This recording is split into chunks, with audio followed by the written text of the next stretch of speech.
Hello and assalamu alaikum, everyone. This is Kashif Kamran, and I welcome you all to the Advanced Audit and Assurance Practice to Pass webinar for December 2020 exams being organized by ACCA Pakistan. Just before starting on with the day one proceedings, I would just like to confirm that all of you can hear me, right?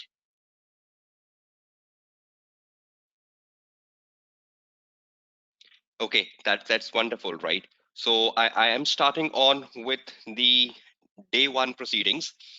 This is the webinar for December 2020 exams, and a very interesting webinar because it aims at how you should pass the December 2020 exams. So let's formally start on with the webinar.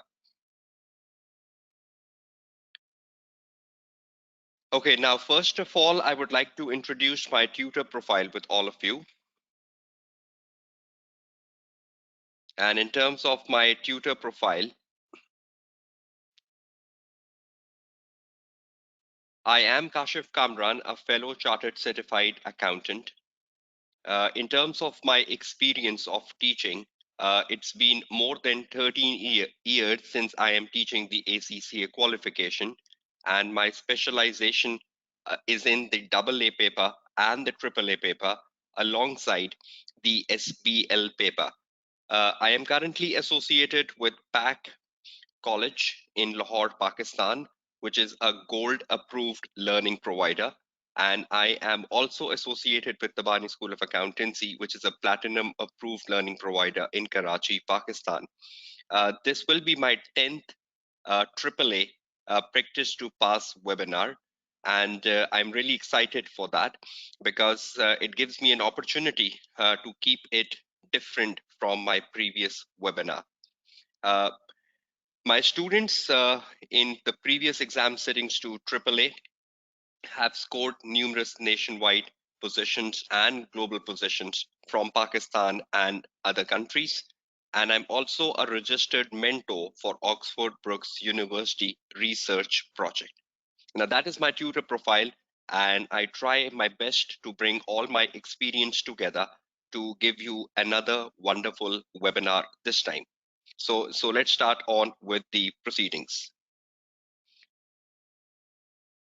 Okay, now just before starting with the agenda for day one, another confirmation. I hope all of you can hear me and my voice is going through to all of you.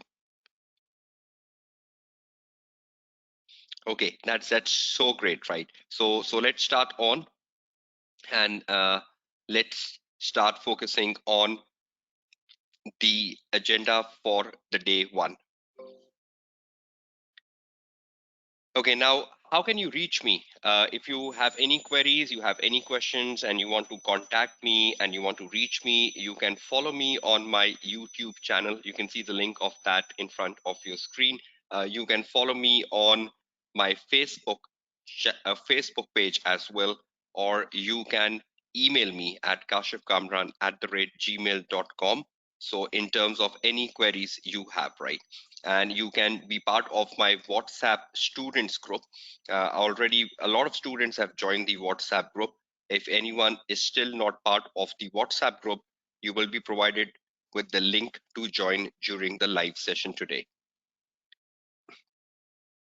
Okay, now the objective of this Practice to Pass webinar, the objective is to provide you the right direction to pass the AAA exams and to bring you closer to the examiner mindset. Now, this is very, very important.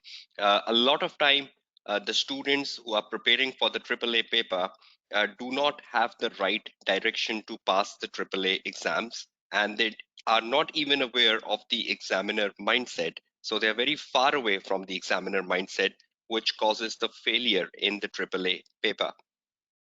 The second objective is to these sessions over the next 5 days.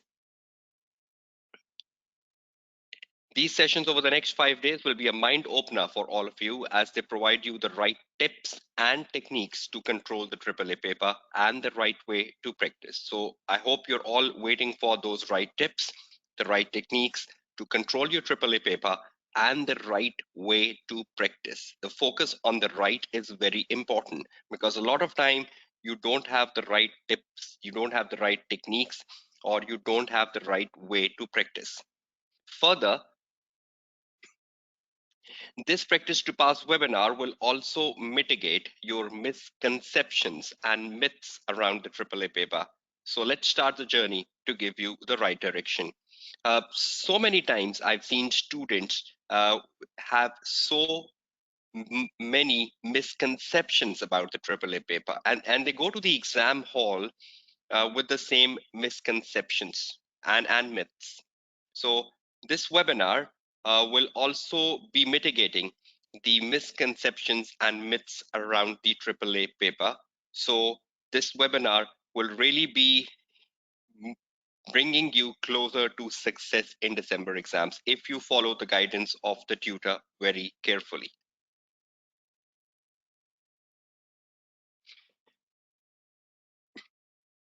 Okay, now moving on towards the pass rates of recent settings. Just one confirmation. I hope you can see the screen sharing, right? You can see the slides moving in front of the screen, and currently you can see the pass rates, right? And I hope my voice is audible, clear to all of you. Right, thank you. If anyone is facing any problems, you can log out and log in so that you can hear me clearly. Okay, thank you very much. Moving on. Okay, now if you look at the pass rates of the last 6 exam sittings from June 19 to September 20, you know that the AAA passing rate on average is like 32%.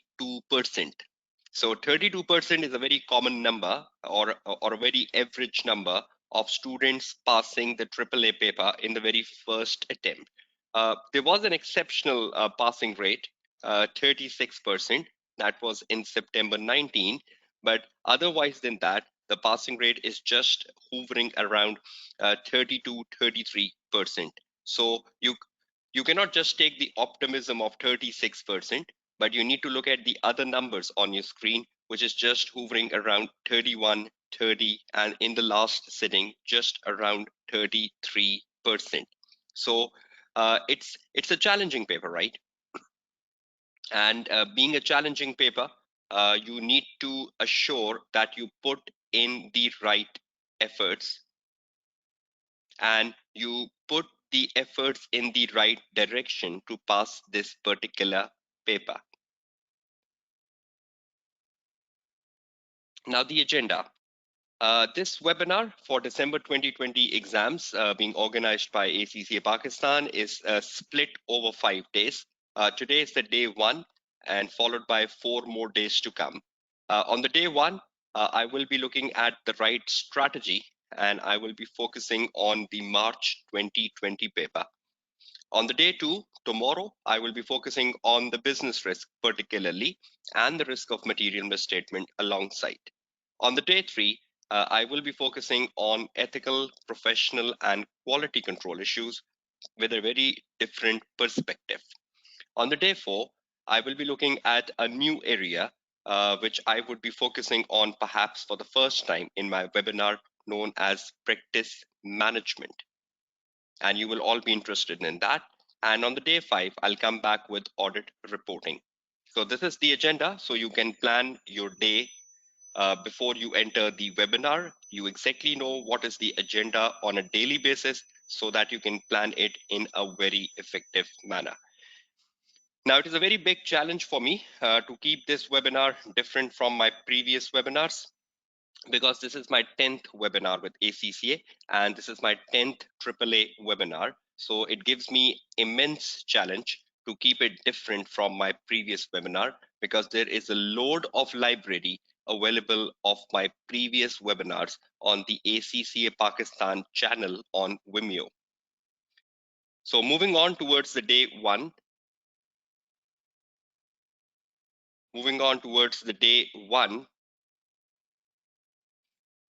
the day one is about the right strategy for AAA and the March 2020 paper. Now, I thought it is very, very important to discuss with all of you the right strategy for AAA, and to also discuss with you the latest paper available, which is the March 2020 paper.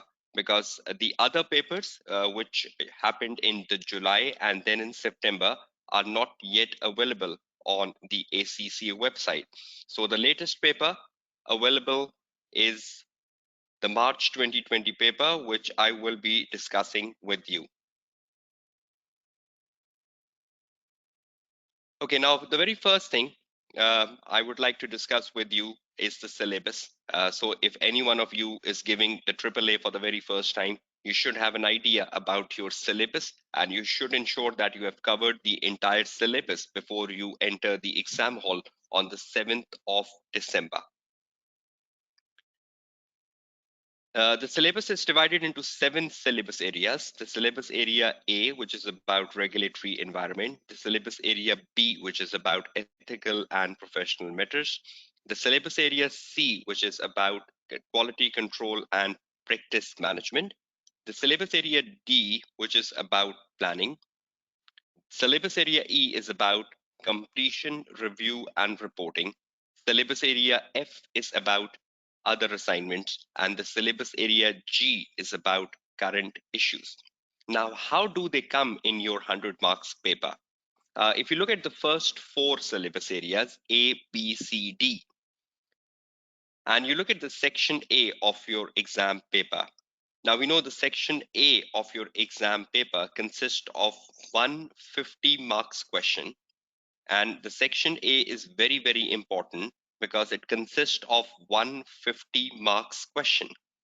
And in terms of the section A, the syllabus area A, the syllabus area B, the syllabus area C, and the syllabus area D will be tested in a question 1 case study. But having said that, look at the note number. The note tells you something very important.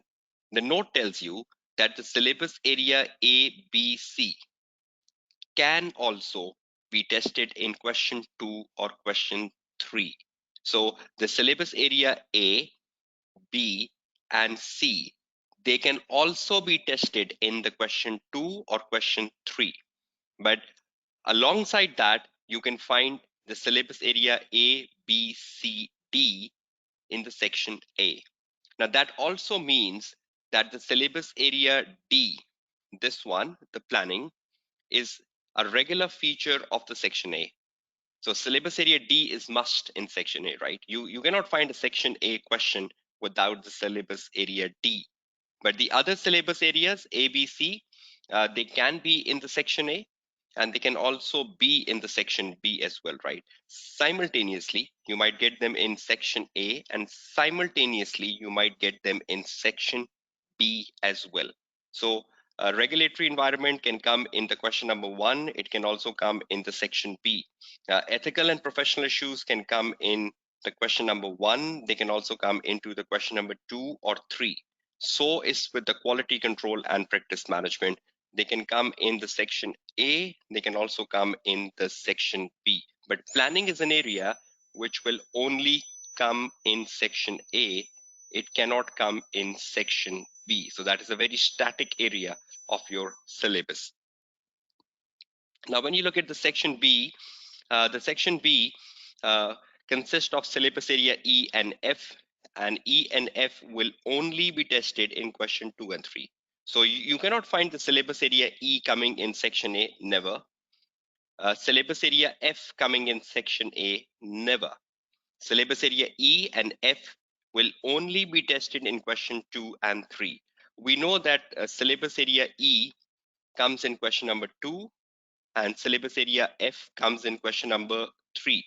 Now that has been a very static practice of your examiner, or a very consistent practice of the triple examiner, putting the question number 2 at the stage of completion and reporting, and putting the question number 3 for other assignments. But other assignments is not a regular feature.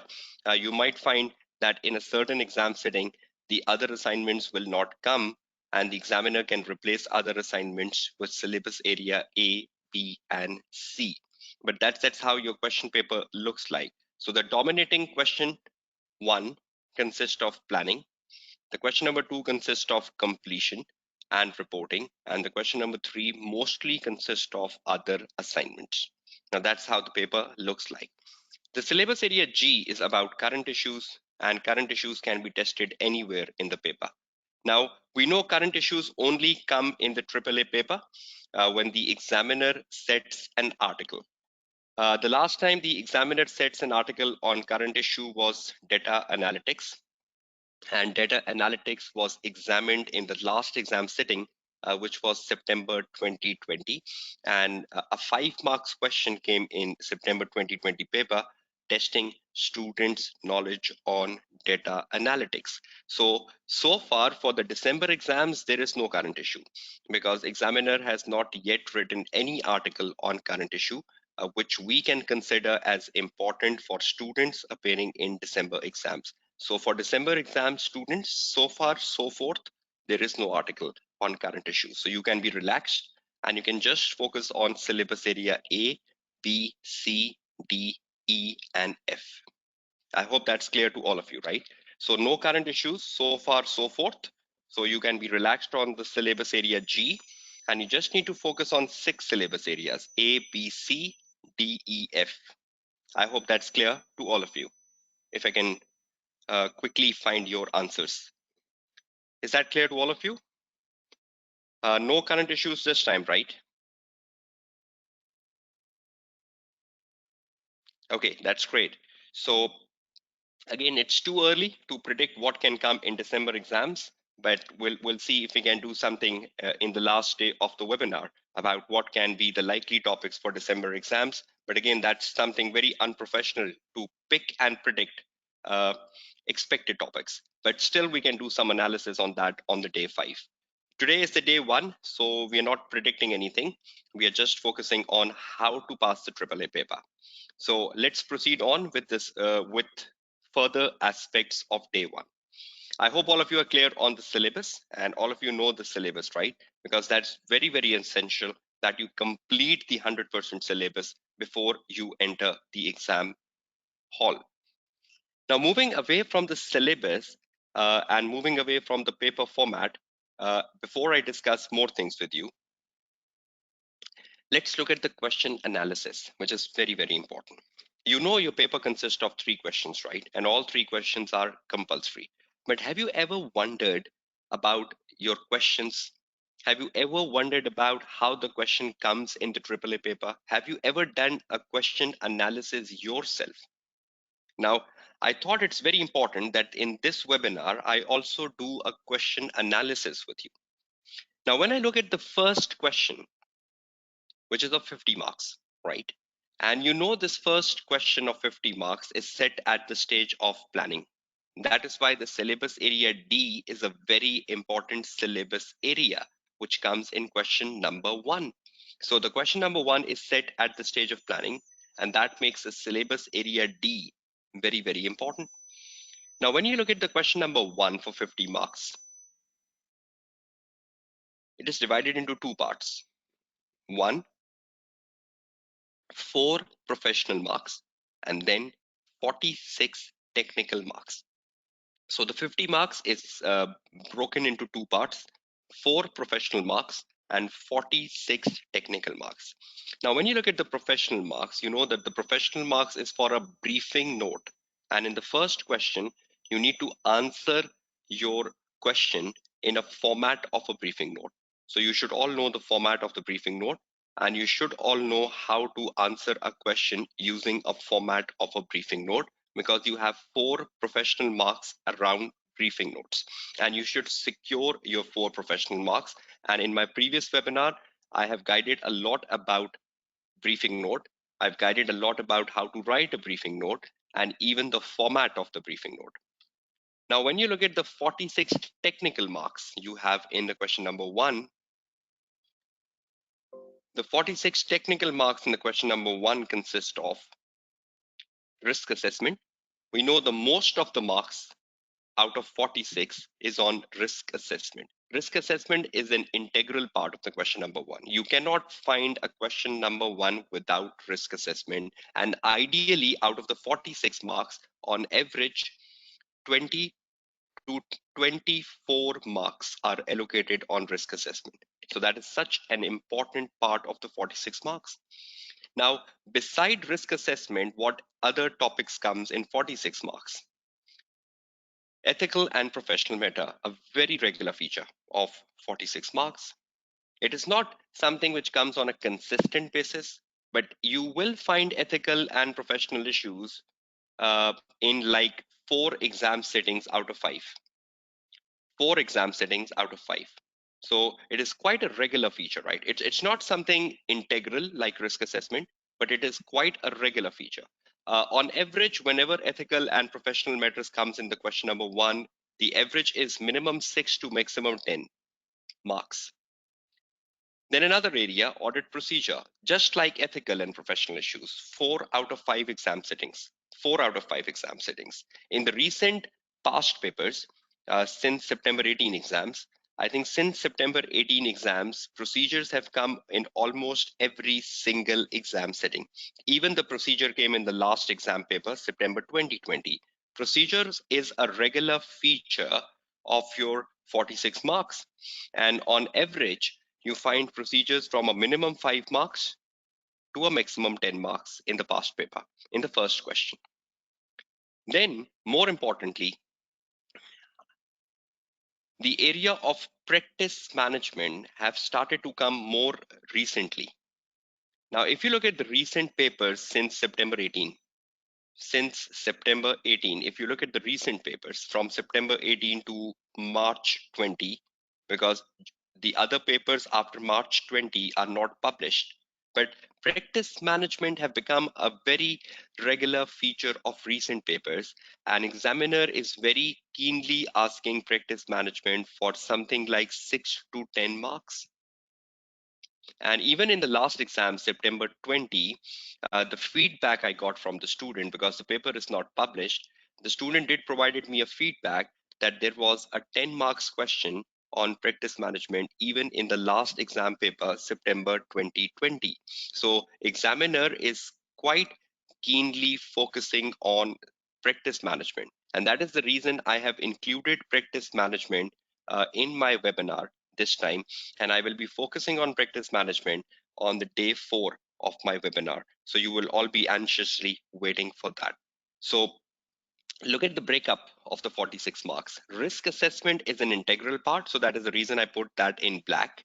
Then you have ethical and professional matters in the first question on a very regular basis, not very integral, but on a very regular basis. Audit procedures also come on a regular basis, and practice management has started to come in recent papers on a more regular basis. Apart from that, examiner can also test knowledge. Knowledge like money laundering, knowledge like fraud, knowledge like professional skepticism, knowledge like joint audit. What are advantages of joint audit? Or what are auditor responsibilities for fraud? Or what is the auditor responsibility for maintaining professional skepticism in the audit? So the examiner can test your knowledge, which is basically the syllabus area A. So you, you should be mentally present for syllabus area A, and on average 4 to 6 marks. 4 to 6 marks are allocated in the question number one at times on knowledge. I think in the March 2020 paper, examiner asked for joint audit, the advantages and disadvantages. So this is the breakup. So I hope you're all becoming comfortable with the breakup of the first question. Such a diversified question, right? So do you all agree this is a very diversified question of the paper? Is that true, everyone? Waiting for your answers. So is it a diversified question? Right? A very diversified question. So should you all know the types of topics which comes in question one? Will that really help you to prepare yourself in a better manner for the question number one? Right? So the syllabus area A is knowledge testing, right? So you should explore the syllabus area A. So you should have a better idea of what comes in knowledge, right? So let's move on to the question number two. Now the question number two,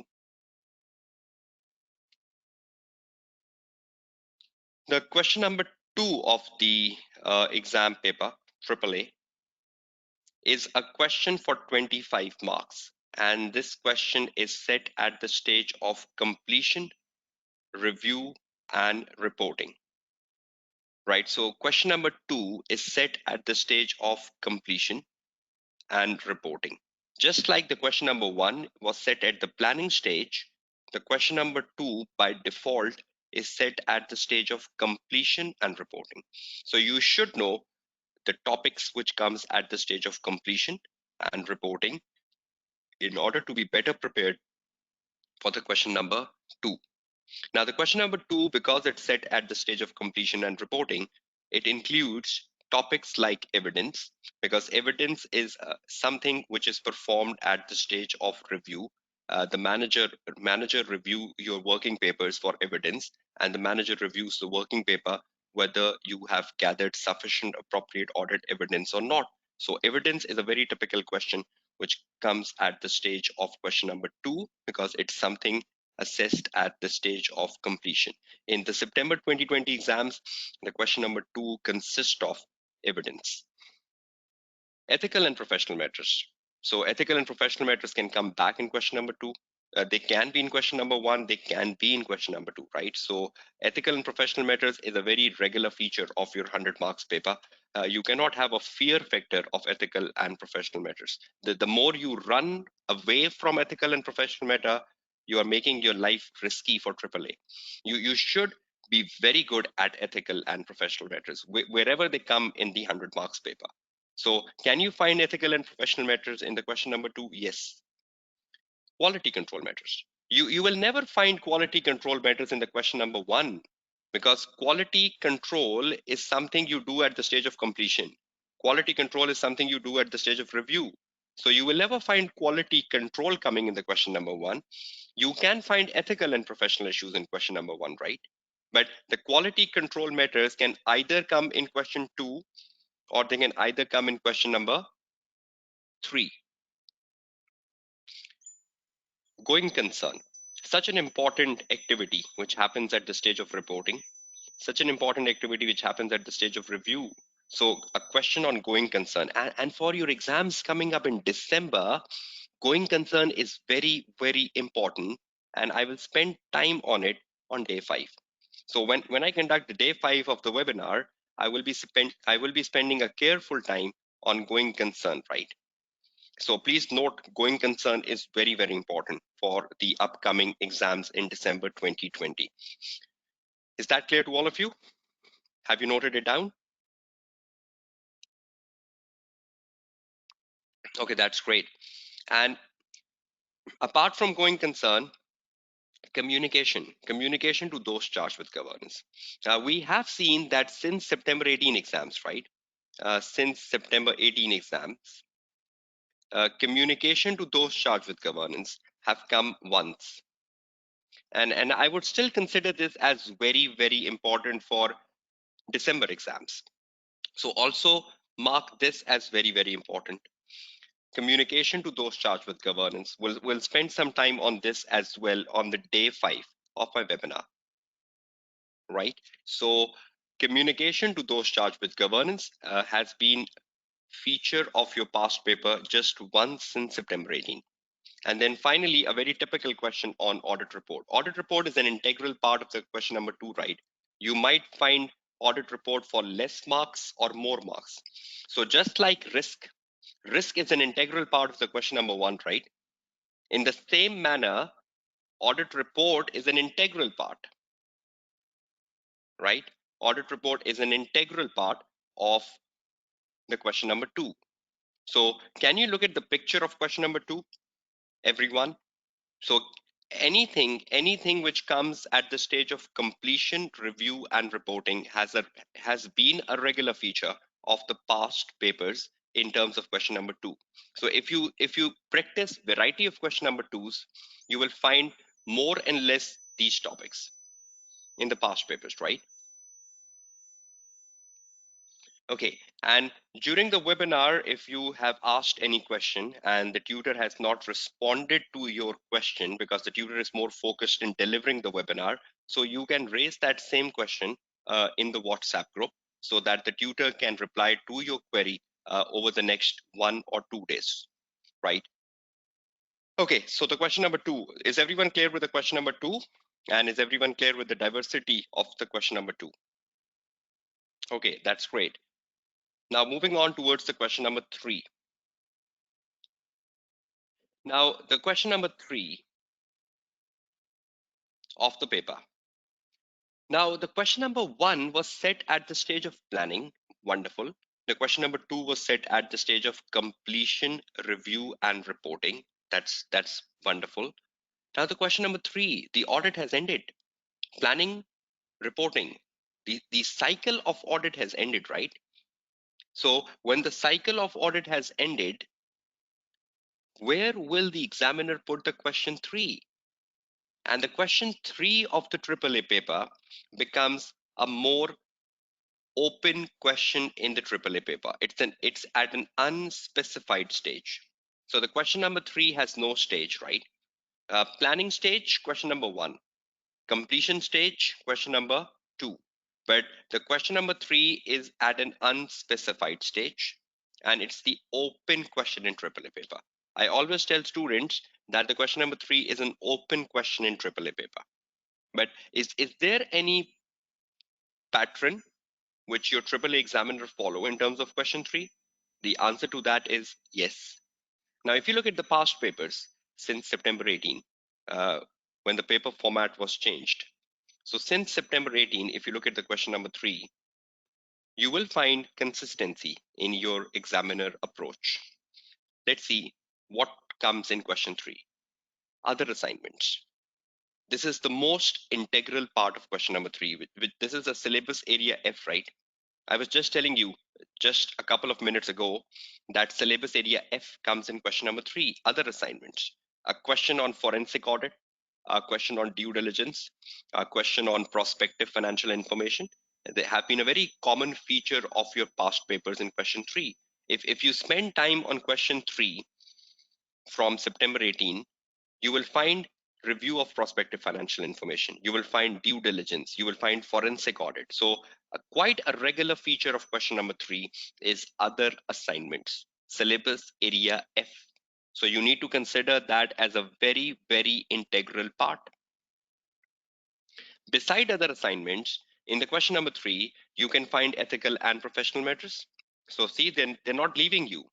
They can be in question number 1, they can be in question number 2, they can still be in question number 3. Quality control matters. They can be in question number 2, they can be in question number 3.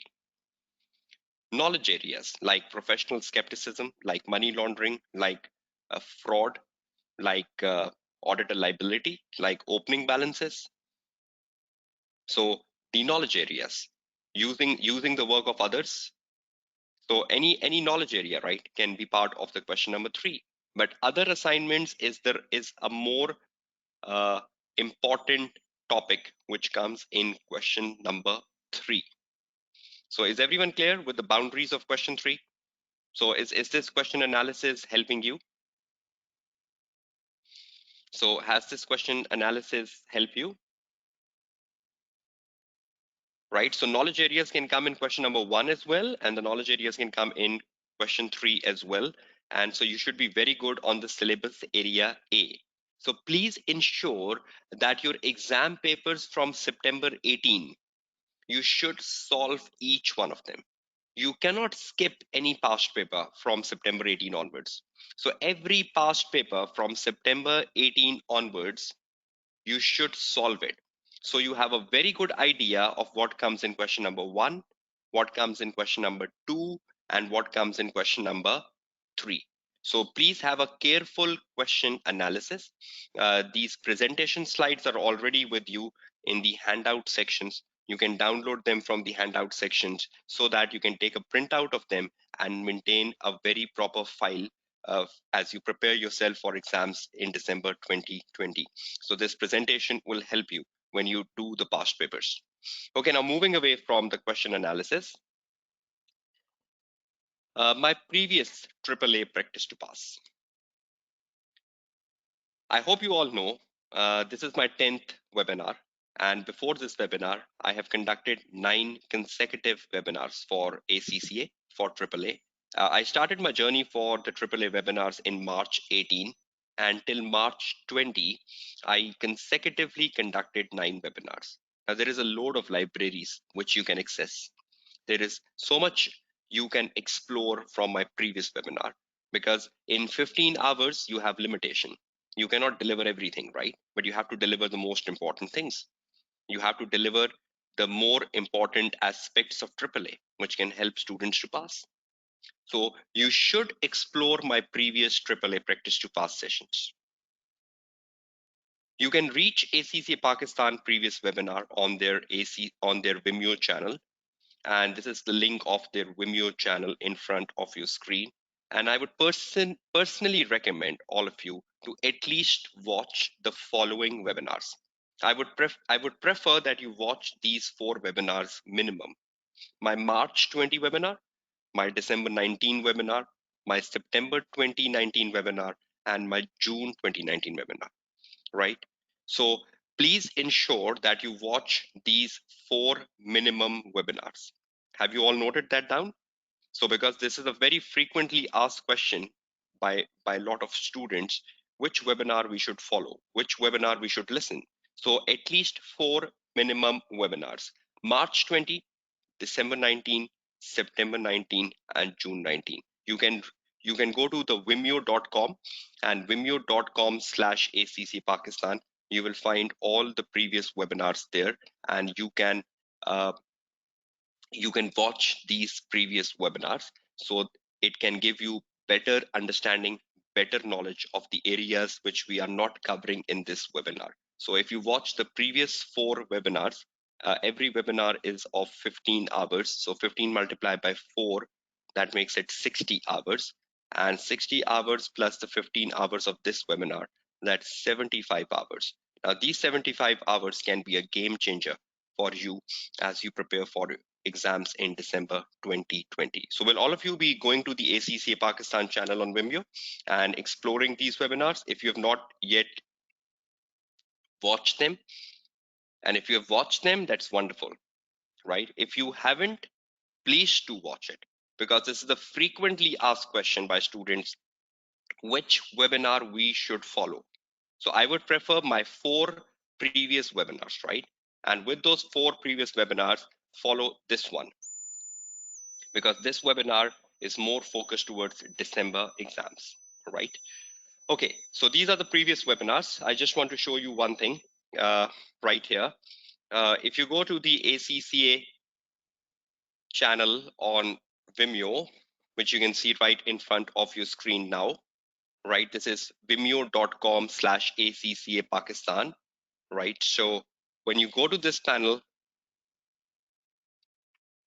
this particular link, if I can just put that link to all of you, right? Have all of you got this link? Vimeo.com/ACCA Pakistan. You can click on this link and you will reach this page, which you can see in front. Now, when you come here, see what you can find here. You can find the showcases. Can all of you see the showcases on the left-hand side of the screen? Right? So you can go to the showcases, and in the showcases, see, you can find all the previous webinars. See, you can find on your screen the March 2020 webinar, then you can find the December 19 webinar, the September 19 webinar, and the June 19 webinar. So you can explore these webinars, right? And obviously ACCA has already given you access to these previous webinars through the email once you had registered with ACCA for this particular webinar. Okay, back to my presentation. So a minimum of 4 webinars to watch, which can be really insightful and help you down with preparing yourself for December 2020 exams. Okay, moving on. Practice to pass December 2020, finally. So we've spent time on the question analysis. We spent time on which previous webinars you should be following, and we spend time on a syllabus perspective of AAA. Now that's bringing us to the agenda, and that's bringing us to the agenda of the practice to pass for December 2020. Okay, my first perspective of December 2020 webinar is to keep it different from my previous webinar. And that is a big challenge for me because I know I've conducted 9 webinars and the students can access those 9 webinars. So I need to uh, be very different in this webinar. And I need to speak of different areas in this webinar, or I need to guide you about the same areas in a very different manner in this webinar. So you have interest in this webinar. So you need to watch this webinar alongside the previous webinars, right? Because this webinar is aimed at the December 2020 exams to focus on giving you all different practice and a different webinar. So this can add support when combined with the previous webinar. So I would assure we get through a different practice this time. And so this looks like a different webinar. And when you combine this webinar with the previous one, you get some extra quality to set the right strategy for you to pass AAA. This is my most focal part of this webinar. And on the day one today, this is my most focal part. I need to give you the right strategy to pass AAA paper because I see students struggling with AAA paper. I see students not passing the AAA paper, and I believe there is a lack of strategy. So if you get the right strategy, you still have 1 month, you still have like 5 weeks from now. You have 5 weeks to prepare, and 5 weeks is not a bad time. 5 weeks is really, really a good time for you to come on track and pass your AAA paper. So I need to set a strategy for 5 weeks, which can really help you if implemented by all of you. And if you implement it, you will be successful. So that is my most focal part, which I will just be coming shortly on to. So let's start, right? Let's start with the December 2020 webinar. Let's set the right strategy for all of you to pass the AAA paper because that's the reason you're all into this day one webinar. Okay, the right strategy for December 2020 exams. I hope you're all eagerly waiting for that, right? You want me to spell out the right strategy for December 2020? Are you all eagerly waiting for that? 5 weeks away from exams, and 5 weeks away from the exams, you should know the right strategy, right, for being successful in your upcoming exams in December 2020, right? Okay, let's start on with the right strategy for December 2020.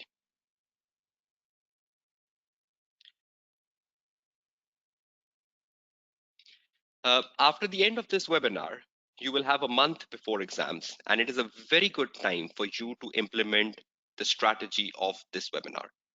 This webinar ends on the 7th of November, and you have your exams on 7th of December. So you will have a month after this webinar gets over, and that is plenty of time if you can set the right strategy and you can implement the strategy which will be given to you by your tutor in this webinar. So plenty of time, right? And you need to formulate the right strategy. The right strategy has to focus on two very important aspects. Number one, knowledge. Number two, practice. If you want to pass AAA paper, you need to set a strategy. But the strategy has to focus on two things. Number one, knowledge. Number two, practice. And if you make a strategy for these two, you will ultimately be successful. And that's what all of you are aiming for. So let's see what is the right strategy for knowledge and what is the right strategy for practice. Knowledge. In terms of knowledge, knowing the full syllabus. See, you cannot have an excuse. Syllabus area A, syllabus area B, syllabus area C, syllabus area D, syllabus area E, and syllabus area F.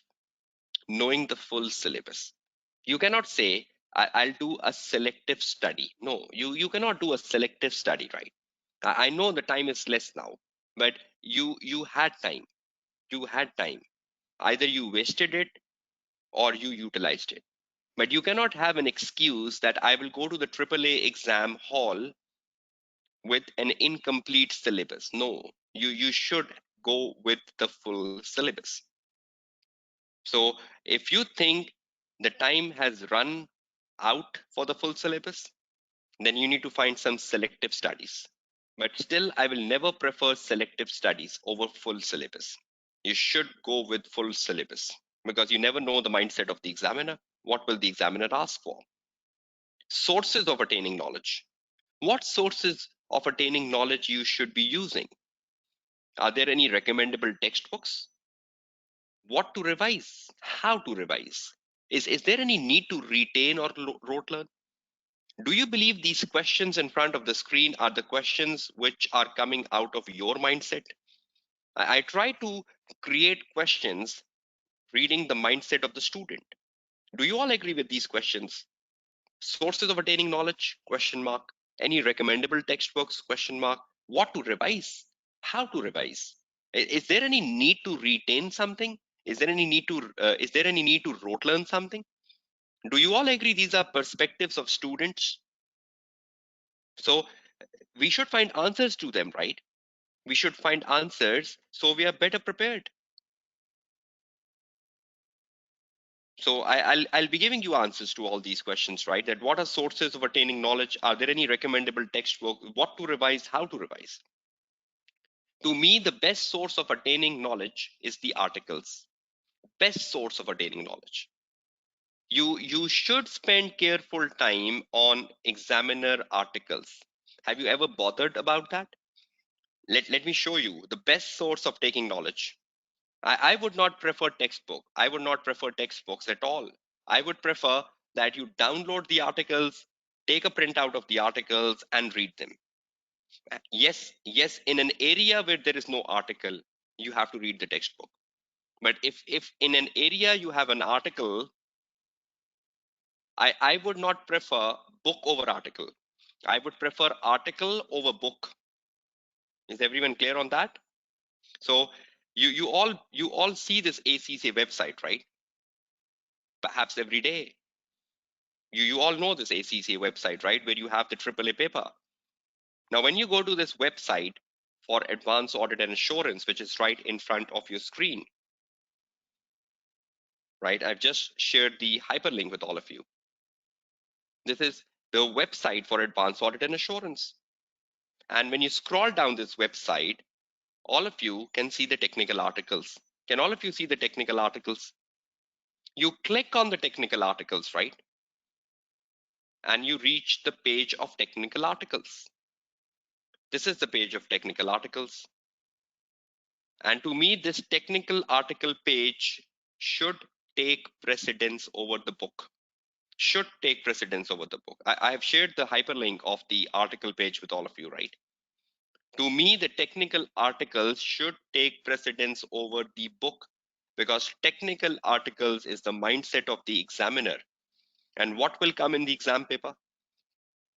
In the exam paper, will you get the mindset of the BPP book?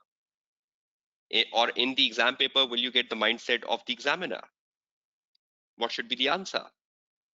Is exam paper a reflection of the BPP book or is exam paper a reflection of the examiner mindset? So what is the source of knowledge? Do you believe articles should take precedence over the book? Where possible? Where possible? But yes, if the examiner has not written an article, then what will I do? I should read the book. So am I saying no books? Right? Am I saying no books? No, I'm saying where there is no article, go to books. But where there is article, no books. Right now, see these articles. I have always preferred, if you have listened to my previous webinars as well, I've always preferred the first 5 articles as the most important one because these first 5 articles are exam technique articles. Look at the first 5 articles on your screen. Can you see part 1, part 2, part 3, part 4, part 5? Can all of you see? Can all of you read that? Part 1, part 2, part 3, part 4, part 5. This is one block of articles, right? And these are all exam technique articles. These are all exam technique articles, right? Look at this first block. Look at this first block from here to here. Can all of you see this block? Look at the focus of this block. The focus of this block is technique, technique, technique, technique, technique. So what is this article guiding you about? This article is guiding you about how to write a good answer for ethics, how to write a good answer for risk, how to write a good answer for accounting issues, how to write a good answer for audit procedure, how to write a good answer for reporting. So, is these articles focused on techniques, how to write an answer? Now, you cannot have a lame excuse, I don't know how to write a reporting answer. You cannot have a lame excuse, I don't know how to write a procedure answer. Probably you have not read the article. If you're still writing a wrong procedure, if you're still writing a wrong procedure, that means you have not read the article seriously. If you're still doing blunders in the reporting question, that means you have not read the article on reporting carefully. If you're still doing blunder in writing the ethics answer, that means you still not have read the article on ethics carefully. So will all of you be making a habit of downloading this first block of articles? And what is the focus of the first block of articles? Techniques. So is the examiner guiding you about techniques? Yes, right? So the very first thing you should focus on is techniques. 5 techniques article. Okay, let's move on. Okay, now after the 5 techniques article, scroll down. Can you look at the next article? Data analytics and the auditor. You should still read it, but considering it came in September 20 exams, I would not give it a value for December 20 exams. You can still read this article in the last, right? You can still read this article in the last. Let's put this article to be read in the last. So you can still read this article in the last. But look at the other articles. Can you see audit in a specialized industry? Read it. Can you see an article on accounting estimates? We know accounting estimates is such a good part of AAA paper. You should know about the risk in accounting estimates. You should know what audit procedures can you formulate on accounting estimates. So you should know accounting estimates as such an important area of the AAA exam. You can get accounting estimates in a risk question. You can get accounting estimates when you're writing a procedure, right? So can you ignore accounting estimates? So accounting estimates is a must. Evaluation of misstatements. This is such a good article which tells you how the auditor evaluates misstatement. This is a very good article at the stage of reporting. This is a good article at the stage of reporting. You should read this. Responding to non-compliance. This is knowledge. A lot of students ask me, how should we prepare knowledge? This is knowledge, right? Syllabus area A, no clear, non-compliance with laws and regulations. So should you have knowledge about the auditor responsibility for non-compliance? What is the auditor responsibility for non-compliance with laws and regulations? So no clear is such a wonderful article. Corporate governance and its impact on audit practices. How corporate governance impacts audit. What is the role of the audit committee? What if you go to the December exam and in the December exam there is a 6 marks question asking you what is the role of the audit committee? And you're shocked. You say, from where this topic came into my exam paper? And one of your friend tell you, I read this article and I know the role of the audit committee. So rather than regretting yourself once you come out of the exam hall, it's better you read the article. So will you be reading these articles, corporate governance and its impact on audit? So should you know the role of the audit committee? So how many articles have I recommended you so far? Audit in a specialized industry 1, accounting estimates 2, audit in a specialized industry 1, accounting estimates 2, evaluation of misstatement 3, responding to no clear 4, corporate governance and its impact on audit 5. And you go down. Still not the end of the story. And you scroll down. Look at the other articles now on your screen. Auditing disclosures. Do you believe disclosures is such an important area? Can disclosures be part of the risk question? Do you believe disclosures can be risk of material misstatement? Can there be a risk of material misstatement in a disclosure? Can the examiner ask you to write procedures on disclosures? So should you know disclosures in terms of risk? And should you know disclosures in terms of procedures? So can you skip this article on disclosures number 6? You should be reading it, right? Look at the number 7th article on your screen. Performance information in public sector. Such an important area in question number 3. Performance information in public sector. Question number 3. Other assignments. Syllabus area F. What if in December exams you get a question on performance information? We have seen performance information coming in past papers, but not in very recent past, in the earlier past. But performance information is a syllabus area. Look at the other areas, laws and regulations. Should you know what is the auditor responsibility for laws and regulations? So what if a question comes in the exam paper, explain the management and auditor responsibilities for laws and regulation, 4 marks. Rather than losing these 4 marks, you should know the article. Then the next article, audit quality, a perpetual current issue. Should you know about audit quality? Do you believe audit quality is a very regular feature of question number 2 and question number 3? Professional skepticism and another knowledge area.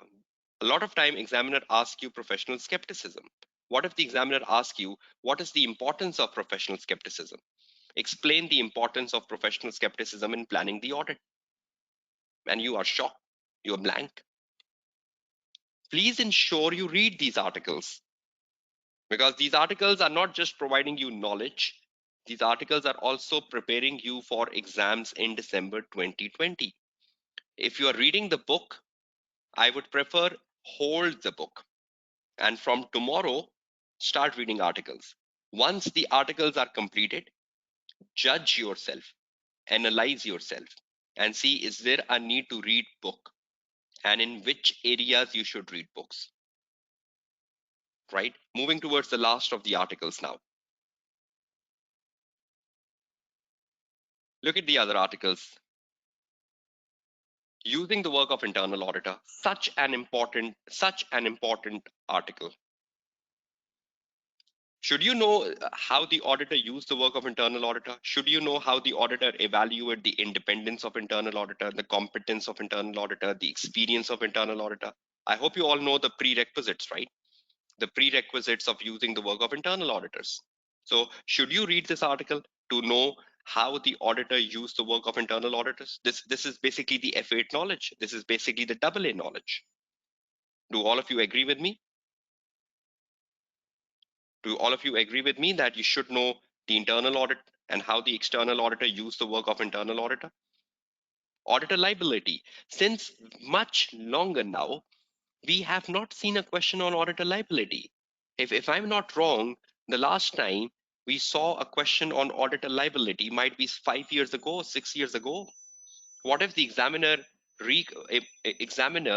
recalls there is a topic auditor liability and he puts auditor liability for 5-6 marks in December 2020 paper, and you have no knowledge?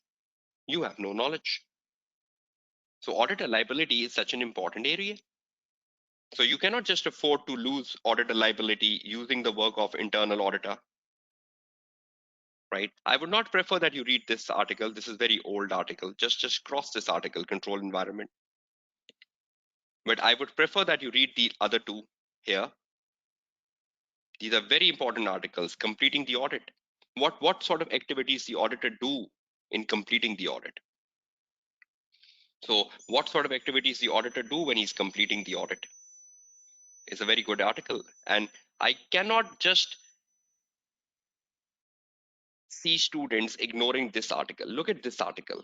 This is an article which is coming in recent past, practice management. Practice management has become a focus area of examiner in recent past. And I will be doing this on day 4, right? Practice management. So if you want to be good on practice management, you should read this article, acceptance decision. Because in the recent past, the examiner is asking so much practice management. This is such an important article, practice management.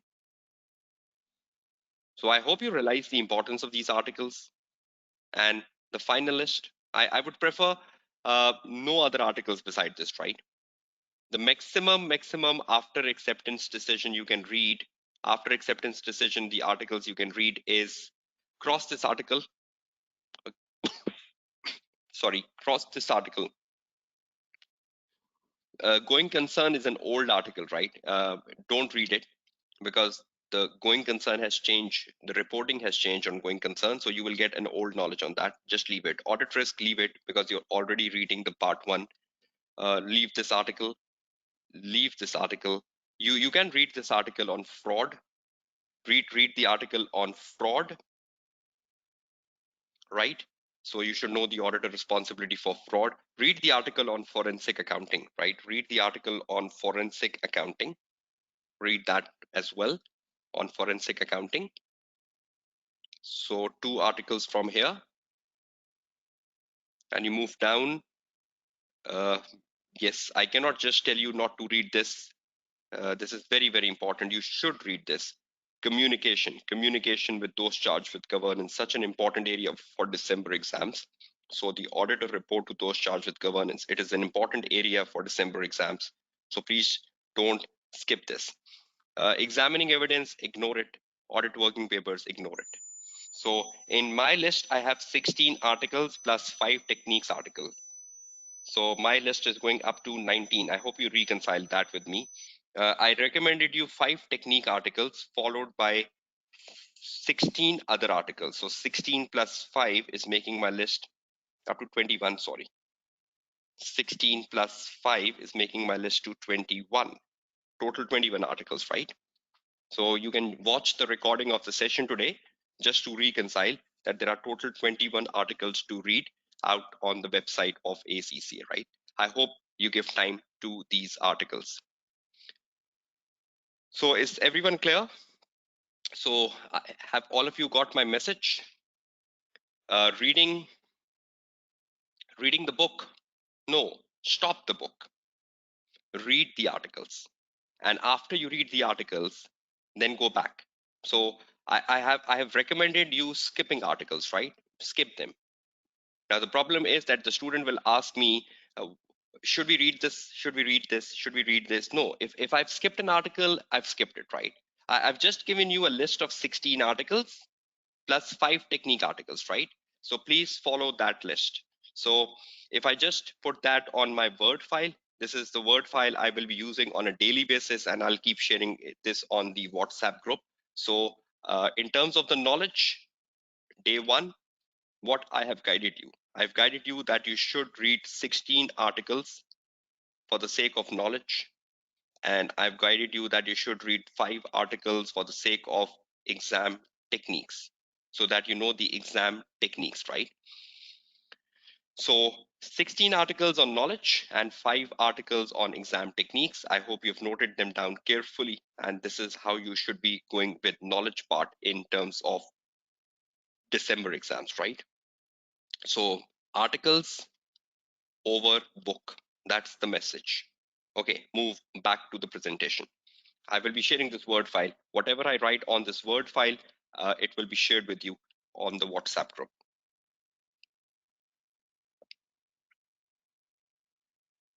Okay, moving back. Okay, any recommendable textbooks? If you still want to read textbooks, it's totally up to you. I would not say Kaplan, I would not say BPP, because you will become confused. If any student is comfortable with the BPP book, follow it. If any student is comfortable with Kaplan book, follow it. Because in the last 5 weeks, you cannot change the book, right? So whichever book you are following, follow it. Because I cannot tell you to change a book in the last 5 weeks.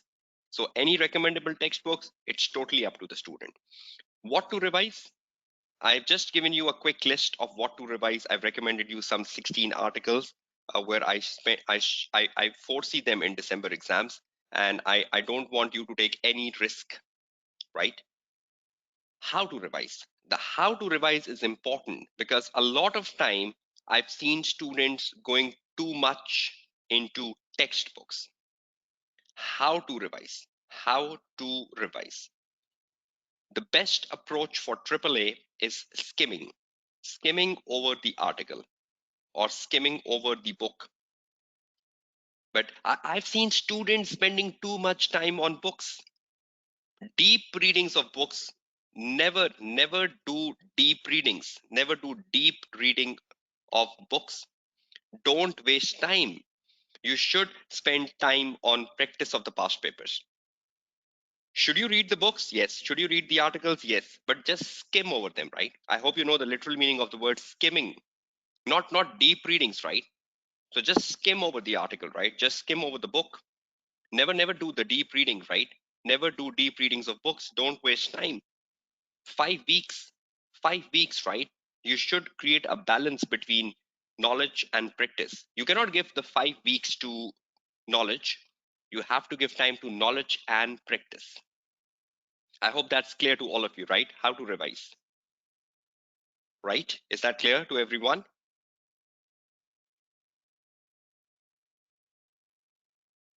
Okay, that's great. Okay, moving back towards presentation. Is there any need to retain or rote learn? No. We know the AAA paper, you are a manager, right? Being a manager, there is no need to retain, there is no need to rote learn. Yes, you can rote learn the safeguards if you want to. The ethical safeguards, they might help you down.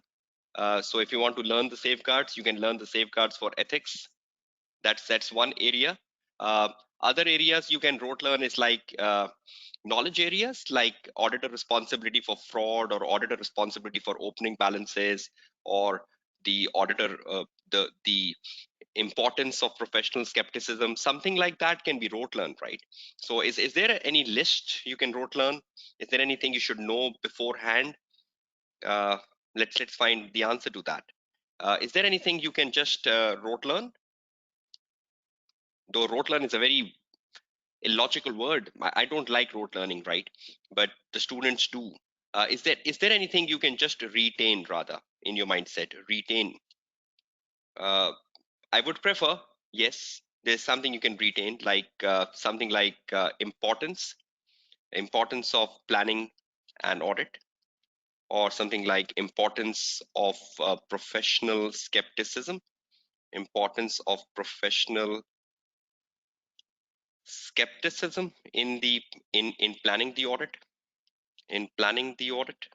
or auditor responsibility for fraud, management responsibility for fraud, management responsibility for fraud, auditor responsibility for opening balances,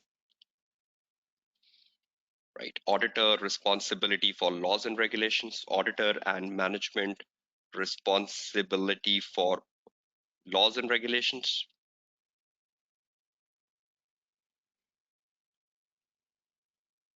The stages of money laundering, the role of the audit committee, the role of the audit committee in the process of audit,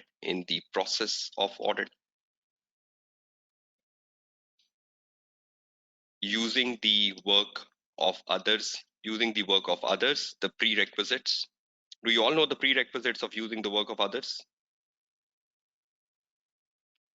Like independence, competence, experience before you rely on someone works. So something like that, right? Again, this is not an exhaustive list because the moment I put this list, a question will come from the student, anything else?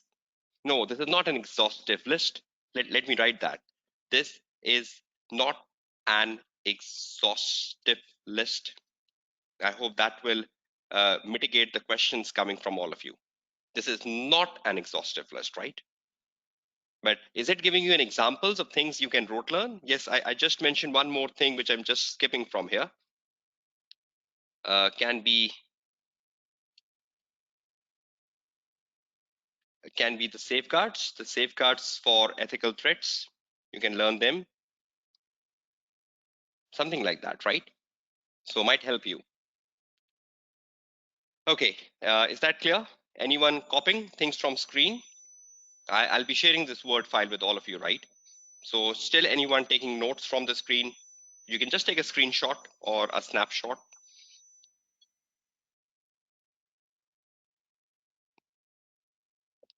Okay, is everyone done? Can we move back? Okay, thank you. Okay, so knowledge, right? So my message on knowledge, articles over book. Has everyone got it? Knowledge, articles over book. right? Move on. Practice, the most important, because I believe it's practice to pass. I believe the more you practice, you're moving closer towards success. The more time you spend on knowledge, you're moving away from success. You have to keep a balance, and the balance have to be in favor of practice more than knowledge. So it was articles over book. Now it's the vice versa. It's the practice over knowledge. Practice over knowledge. So the more time you spend on practice, you are a better student, right? Practice. Some of the questions from the student mindset: how much to practice? Approach to practice. Should I go topic wise? Should I go year wise? How to develop the right rigor for exam paper? Are there any support material to guide me towards the right way to answer questions? How to meet the examiner expectations when practicing? Should I solve the entire kit? Do you believe some of these questions are in your mindset as well? Can you relate some of the questions with you, everyone? Out of the list of 6 questions, do you believe some of these questions are there in your mindset? So, have I reproduced the questions considering the student mindsets? Okay, that's wonderful, right? Okay, let's find the answers quickly to these questions, because we need to more, focus on the March 2020 paper in the session today as well. I just want to spend 10 minutes because this is an important area. Practice. How much to practice? Uh, this is a very important question. And a lot of times students keep texting me or emailing me, how much to practice? Now, my concern to students is that when you speak of how much to practice, right? And I can just guide you that on my word file. Practice. Practice. Number one, how much? The answer to this question is September 18, December 18. These are published questions, right? These are published papers on ACCA website. Then after that is the hybrid paper, March, June 19. Then after that is an hybrid paper, September, December 19. Then after that is March 20. And after March 20, no paper has been published. How many papers can you see on the screen? September, December, March, September, March. How many questions you have in each? These are 5 papers. Multiply by 3 questions each is equal to 5 threes are 15. So these are 15 questions. This should be your first priority.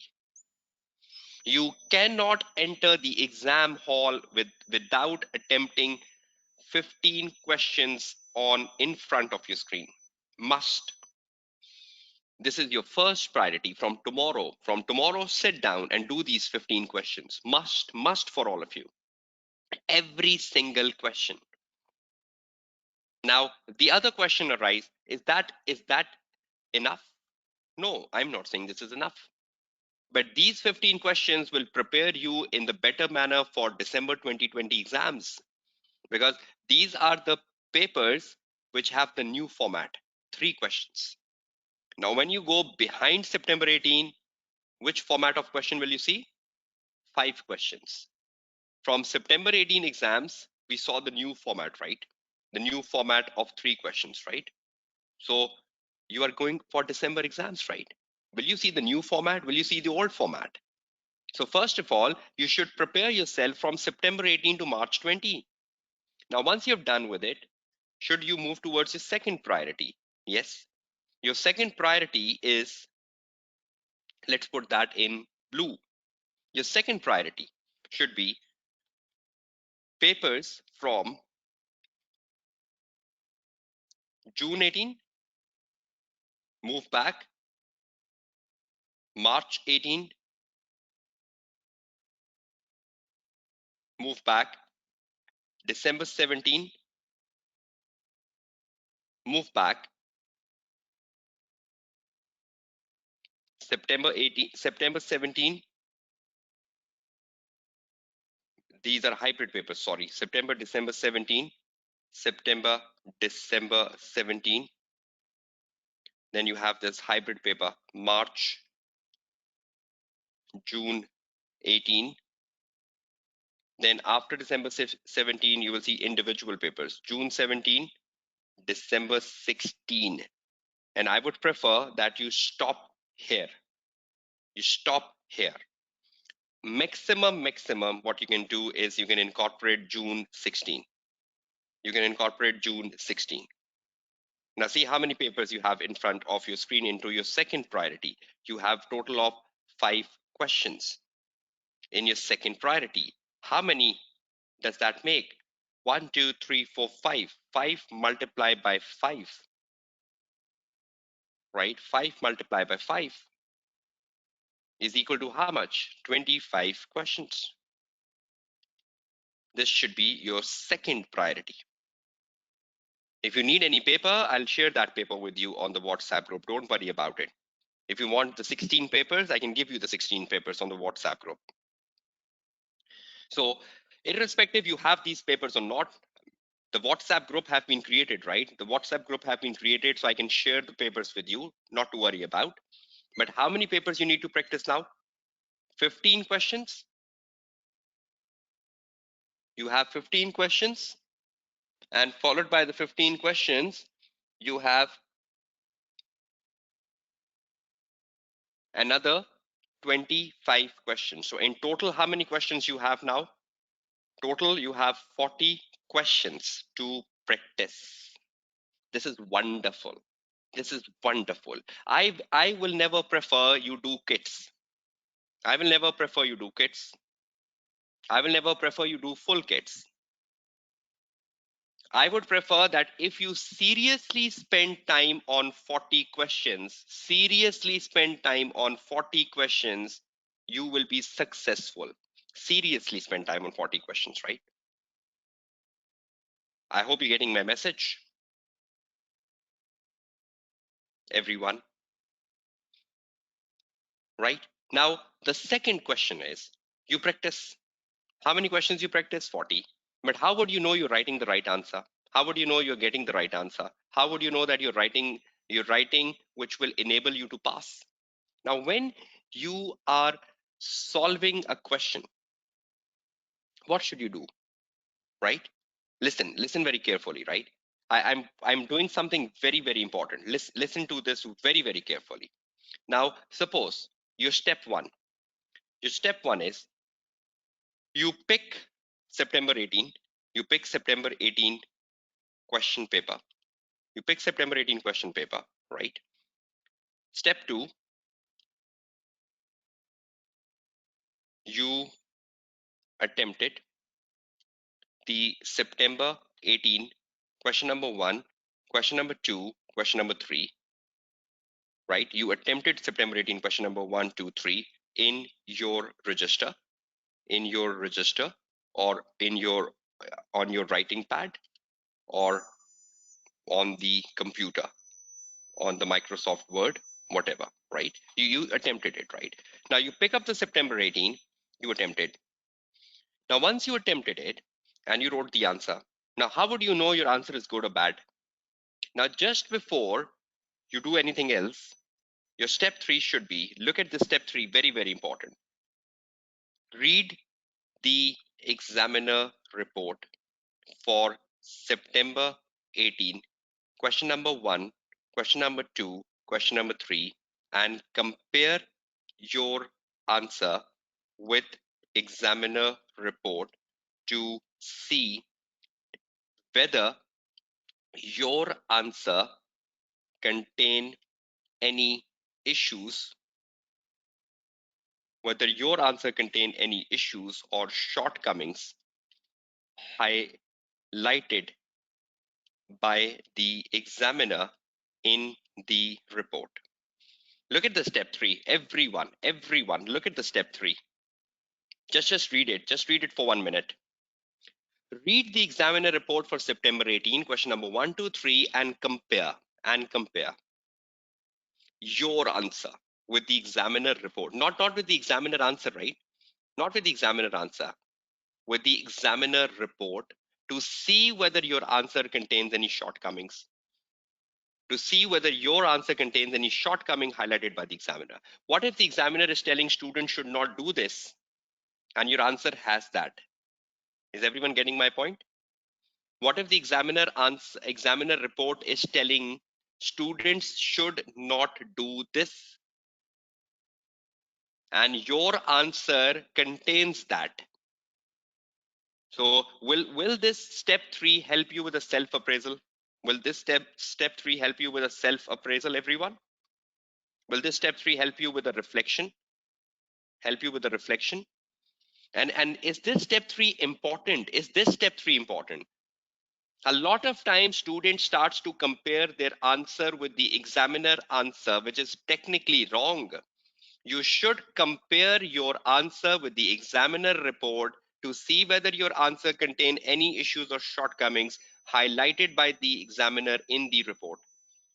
So do you all agree the step number 3 is very, very important and help you with self appraisal and help you with reflection? So step 4, identify your shortcomings. Identify your shortcomings in light of the examiner report, and remember not to repeat them when you attempt the December 18 paper. When you attempt the December 18 paper. Is that important? Is that important? Look at the step 4, everyone. Carefully read the step 4. Identify your shortcomings in the light of the examiner report and remember not to repeat them when you attempt the December 18 paper. Right? Now, what will you do next? Will you then pick up the December 18 paper? Then you attempt the December 18 paper, question number 1, 2, 3. Then you will read the examiner report of December 18 paper and you will compare your answer with the examiner report. Will gradually your shortcomings starts to go down. From September 18, you go to December 18, then you go to June 19, then you go to December 19, then you go to March 20. Do you believe if you continue this journey from September 18 to March 20, step number 1, step number 2, step number 3, step number 4, will this gradually help you to mitigate the shortcomings? And by the time you reach the March 2020 paper, your shortcomings might be reduced by 50%. Your shortcomings might be reduced by 75%. Is that approach understood by everyone? And do you believe this is a good approach? Because a lot of time the students, when they write the answer, they jump to the examiner answer. I will just be coming to the examiner answers. I will just be guiding you what can you do good with the examiner answer. But is everyone clear with the step number 1, step number 2, step number 3, step number 4? Will you follow this across the 40 questions? Will you follow this across the 40 questions? I would recommend all of you to read examiner reports. Read examiner reports for at least September 18, December 18, March, June, June 2019, September, December 2019, and March 20. I would not recommend you to read the examiner reports of the old papers. Only read examiner reports of the recent papers. Can you see the recent papers here? So when you are attempting September 18, match your answer with examiner report. December 18, match your answer with examiner report. March, June 19, match your answer with examiner report. September, December 19, match your answer with examiner report. And same happens with March 20. Do you believe this exercise will help you overcome your shortcomings? Will you be able to identify your shortcomings? So, number 1, firstly, you will identify your shortcomings, and when you will then overcome them, and this will improve your prospects. This will improve your prospects of what? This will improve your prospects of 50 or 50 plus marks in AAA paper. Look at this. Is everyone clear? This is the most best strategy you can do over the next 5 weeks. Will you stick to this strategy, everyone, irrespective you're giving a paper-based exam or a computer-based exam? Right? The focus of this webinar is not the type of the format you are giving paper on. The focus of this webinar is to guide you how you can pass the AAA paper, whether you're giving AAA on a paper or you're giving AAA on a computer. Right?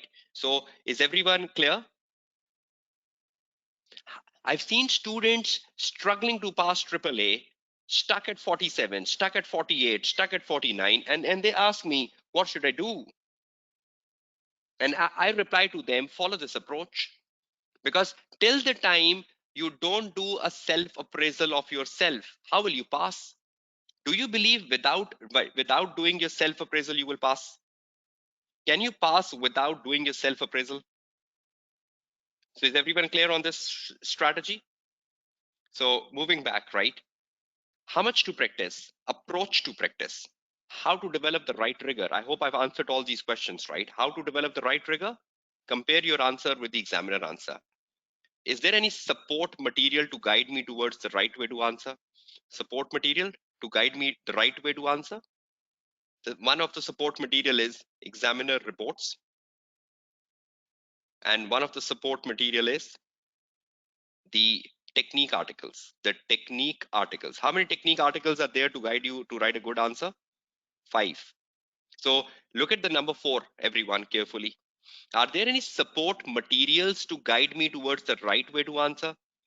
So do you believe examiner report is the support material to guide you to right answer? And do you believe the technique articles, the 5 technique articles I recommended, is the best way to guide you to write a right answer? Is that clear to everyone? Right? So how to meet the examiner expectation? Do you believe if you meet the examiner expectation, you will pass? And to meet the examiner expectation, you have to read the examiner reports and you have to read the technique articles. If you carefully spend time on examiner reports over the next 5 weeks, and if you carefully spend time on technical articles over the next 5 weeks, you will pass. You will definitely pass. There is no excuse to that. But any student who compromise examiner reports still and read the BPP book, any student who compromise the technical article and read the BPP book, you will not pass. You will never pass because you need to change yourself, right? You need to change the approach towards the AAA paper. AAA is not a difficult paper. Your approaches have made it difficult. If you are failing the AAA paper, this is just because of your approach. This is just because of the way you study the AAA paper. You need to find the right way to study the AAA paper. I hope you're all clear. And in the last 90 minutes of this webinar, you must have got something to explore. You must have got something to think about. Am I right? So has this 90 minutes helped you so far? And we still have another 90 minutes, right? So I hope when you finish this webinar today and you go to sleep and you wake up the next morning, you have the right perspective to the AAA paper. That's much needed, right?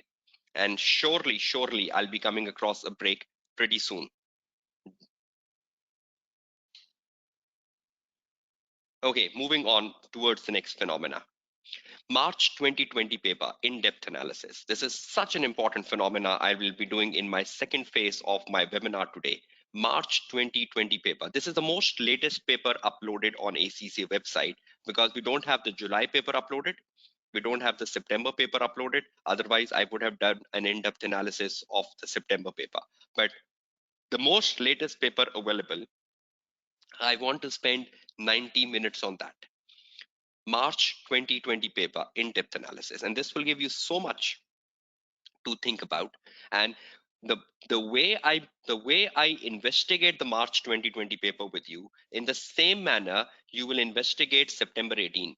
You will investigate December 18. You will investigate June 19. You will investigate December 19. right? So I will be spending a careful time on March 2020 paper in-depth analysis. And I think after 90 minutes of this in-depth analysis, you will have an eye opener. So I hope you will not like to miss this 90 minutes, but that 90 minutes will start after the break.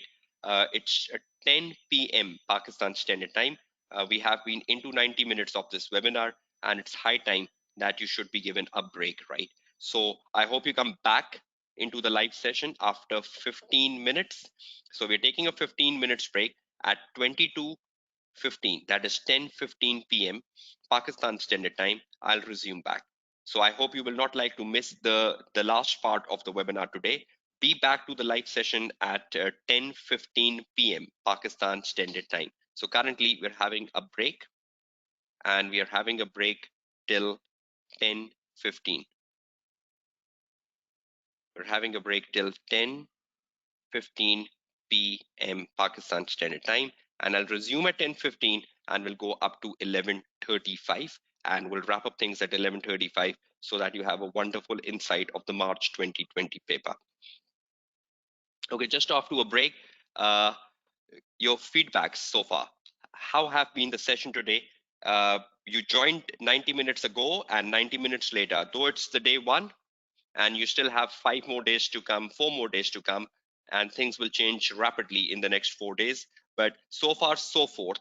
Uh, have you got some insights to things in terms of uh, your preparations? Okay, thank you very much, right? And I believe the webinar has been full today. Maximum audience came today. And for that reason, a lot of students could not participate in the live audience. We have a capacity of 500 students, and all 500 students have reached today. So a lot of students were returned back, and it was first come, first serve basis. And a lot of queries about the WhatsApp group. So that will be mitigated in the next 6 to 8 hours as I connect myself to the WhatsApp, I will be responding back to your messages, right? Any question remain unattended, please do WhatsApp me. In a live webinar with 500 students, it's humanly impossible that you reply to everyone, right? So I hope you understand that. Off to a break, and I'll meet you back at 10:15 p.m. Okay, I'm muting myself, right, for the next 15 minutes, and I'll start back at 10:15 p.m. Thank you very much.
Hello, everyone, and welcome back after the break. I hope all of you are there. And just one confirmation, I hope all of you can hear me clearly.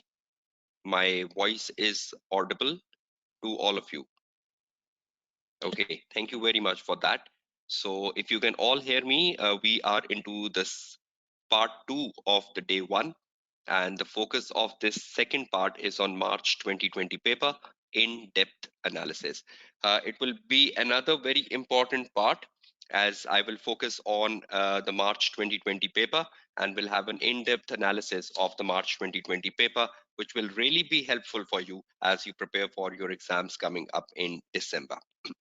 Now, again, this is the most latest paper which is uploaded on the ACCA website, so we can only make use of it as the paper to be taken into analysis for the December 2020 exams. Now, there are so many things students don't know about the paper, and when they're reading the paper, even I'm talking about those students who are repeating the AAA paper, that they never bother about petty things, minor things in the paper, which can eventually result in you failing the AAA paper.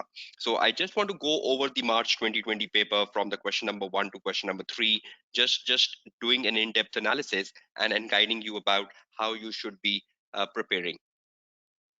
Okay, let's go down with this March 2020 in-depth analysis of the paper. Now, the March 2020 paper, A to Z. Uh, Insights into the March 2020 paper is uh, that is what I will just be discussing with you. How to read, how to plan, because a lot of students even don't have an idea about that. Time management, such a frequently asked question, how you should split time and how you should complete your paper, because again, that's another matter of concern in the AAA student fraternity of not completing the paper. Reading the requirements, particularly the splits. uh, Reading the requirements, particularly the splits, the comma and the and. Students are least bothered about reading the comma and they just go in rush reading the full requirement. Understanding the marking scheme, another frequently asked question. What's the marking scheme? Which marking scheme we should follow? Though I will be covering the marking scheme on day 2, day 3, day 4, day 5 as I do particular topics. But is there anything in the marking scheme you should be aware of? I will be discussing that in journal in my next 90 minutes and much more. So let's start with A to Z of the March 2020 paper. Let's see what this 90 minutes can help you with and how can this 90 minutes be useful for you preparing for December exams. So let's start on with the drill of the March 2020 paper. Now, I will be doing the same exercise that I will keep referring to examiner report of the March 2020 as I show you the March 2020 question paper. So I will be looking at the examiner criticism of the March 2020 because I even encouraged you then when you solve the paper, you will reassess your answer with the examiner criticism. So I want to do the same thing so I can give you the precedence and I can give you the guidance on which you will follow. Okay, let's start with the March 2020 paper.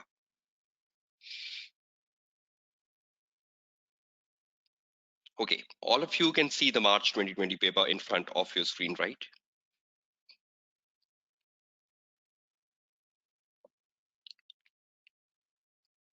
Okay, now this is the March 2020 paper, which I want you to look at carefully, and I will be using it carefully.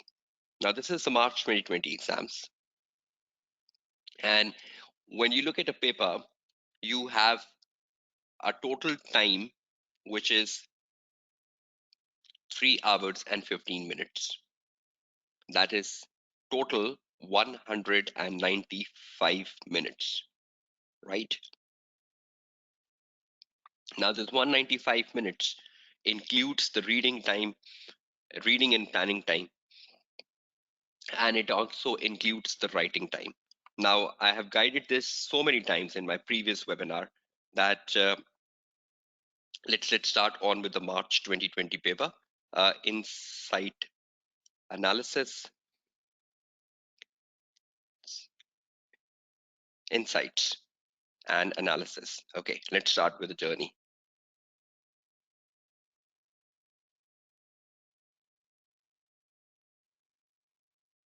Okay, March 2020 paper. Okay, now the first thing, right? You have 3 hours and 15 minutes, which makes it to total like 195 minutes in total. Now, in this 195 minutes, you have 3 questions and you have to do justice with the 3 questions, right? Now, I normally give a breakup to students, and those of you who have participated in my previous webinars must be having an idea of that. 1/4, 3/4, a very simple formula. The 1/4 is the time you have to spend on reading and planning, and 3/4 is the time you have to spend on writing. Okay, 1/4 of 195. You have 195 minutes, and 195 minutes multiplied by 1 divided by 4 is equal to how much? Quick answers from all of you. So I know you are using the calculators. 195 multiplied by 1 divided by 4. How much is the reading and planning time in your exam paper? Okay, that's wonderful. You have 48.75 minutes, right? So approximately you have 49 minutes of reading and planning time, right? Okay, good. Writing time, 195 minutes multiplied by 3 divided by 4 is equal to how much? How much of the writing time I have? Okay, 146 minutes. Okay, that's wonderful. So I have 146 minutes to write. I have 48 minutes or 49 minutes to read and plan the 100 marks paper. Now I have to divide these 49 minutes into question number 1, into question number 2, into question number 3. So the question number 1 is worth 50 marks. So how much time should I be giving to the question number 1? 49 minutes and half the time. Multiply by 1 divided by 2. Half the time should be going to this. What is half of 49? Okay, 24.5 minutes. So I should be giving 24.5 minutes to question number 1. And for the question number 2, I should be giving the remaining 49. Sorry, I should be giving the remaining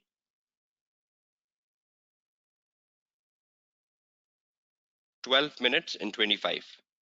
12.25 minutes and 12.25 minutes to this question. Now, see how much time you have to read and plan the first question. 24 and a half minutes, right? So you need to do practice of the past papers with this time management.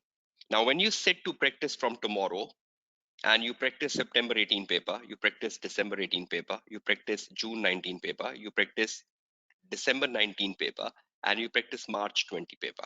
Will you follow this strategy of giving question number 1 24.5 minutes to read and plan? Will you give question number 2 12 minutes to read and plan? Will you give question 3 12 minutes to read and plan? So 12 minutes reading and planning is very good for question number 2. It's a very short question. 12 minutes is a good time for question 3, and 24 minutes is a good time for question number 1, considering it's a big question, right? So then you come to the writing time. You have writing time for question 1, you have writing time for question 2, you have writing time for question 3. How much time will you be allocating from 146 minutes? Now, in terms of 146 minutes, you have 146 and you divided that by 2. So that's how much time? 73 minutes. So I should be giving 73 minutes to the question number 1. Now, out of the 73 minutes, again, I have to divide this by 2. So I would technically have 36 minutes. And again, I have technically 36 minutes for the question number 3. So is everyone getting this? But you have to implement it. You have 5 weeks to implement it. You have to do this at home, then only you can do it in the actual exam scenario. But if you don't do this at home, how would you expect yourself to do this in the exam hall? Practice makes you perfect. Will you do the practice of 195 multiplied by 1 divided by 4? Will you do practice of 195 multiplied by 3 divided by 4 at home? Now understand one thing, each question contributes to your success. Each question contributes to your success in the AAA paper, not just one, not just one. Seriously, a lot of time students think about question number one and they spend 2 hours on question number one. They spend more than 2 hours on question number one because they think only the question number one will make them pass. Can you expect to get 50 marks out of the first 50 marks question? You must be joking, right? Each question contributes to your success in the AAA paper, not just one. Do justice. Do justice with each question and give give allocated time to it and wrap and move to the next question. Move to the next question when time is up, rather spending over time on one question. Read my bullet number 3. Read my bullet number 3 carefully, everyone. This is the biggest mistake you all do. Move to the next question when the time is up, rather spending over time on one question. The moment you think 73 minutes are done, wherever you are in the question number one, put a full stop, start question two. The moment you think 36 minutes are done, put a full stop on question two, go to question number three. Rather than completing the question number two, go to question number three, because there might be some easy marks in question number three, which you are compromising just because of completing the question number two. There might be some good opportunities in question number three, which you are compromising just because of completing the question number two. 73 minutes are up, leave it. Go to question number two. If you spend overtime on question number one, do answer me.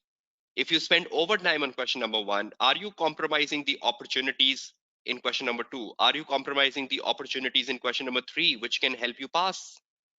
So why you want to compromise the opportunities? Why you want to compromise the opportunities by just spending overtime on question number one, or just by spending overtime on question number two? So will all of you follow this strategy, that do justice with each question and give allocated time to it? So wherever the time is up, stop, go to the next question. So in that way, you are increasing your prospects of passing, rather than spending overtime on one question and reducing your prospects of passing. Is everyone clear? Okay, the next thing, very important. Should you attempt questions in order? No. The examiner is very clear on that. The examiner writes in the examiner report that the students who started with the strongest question first,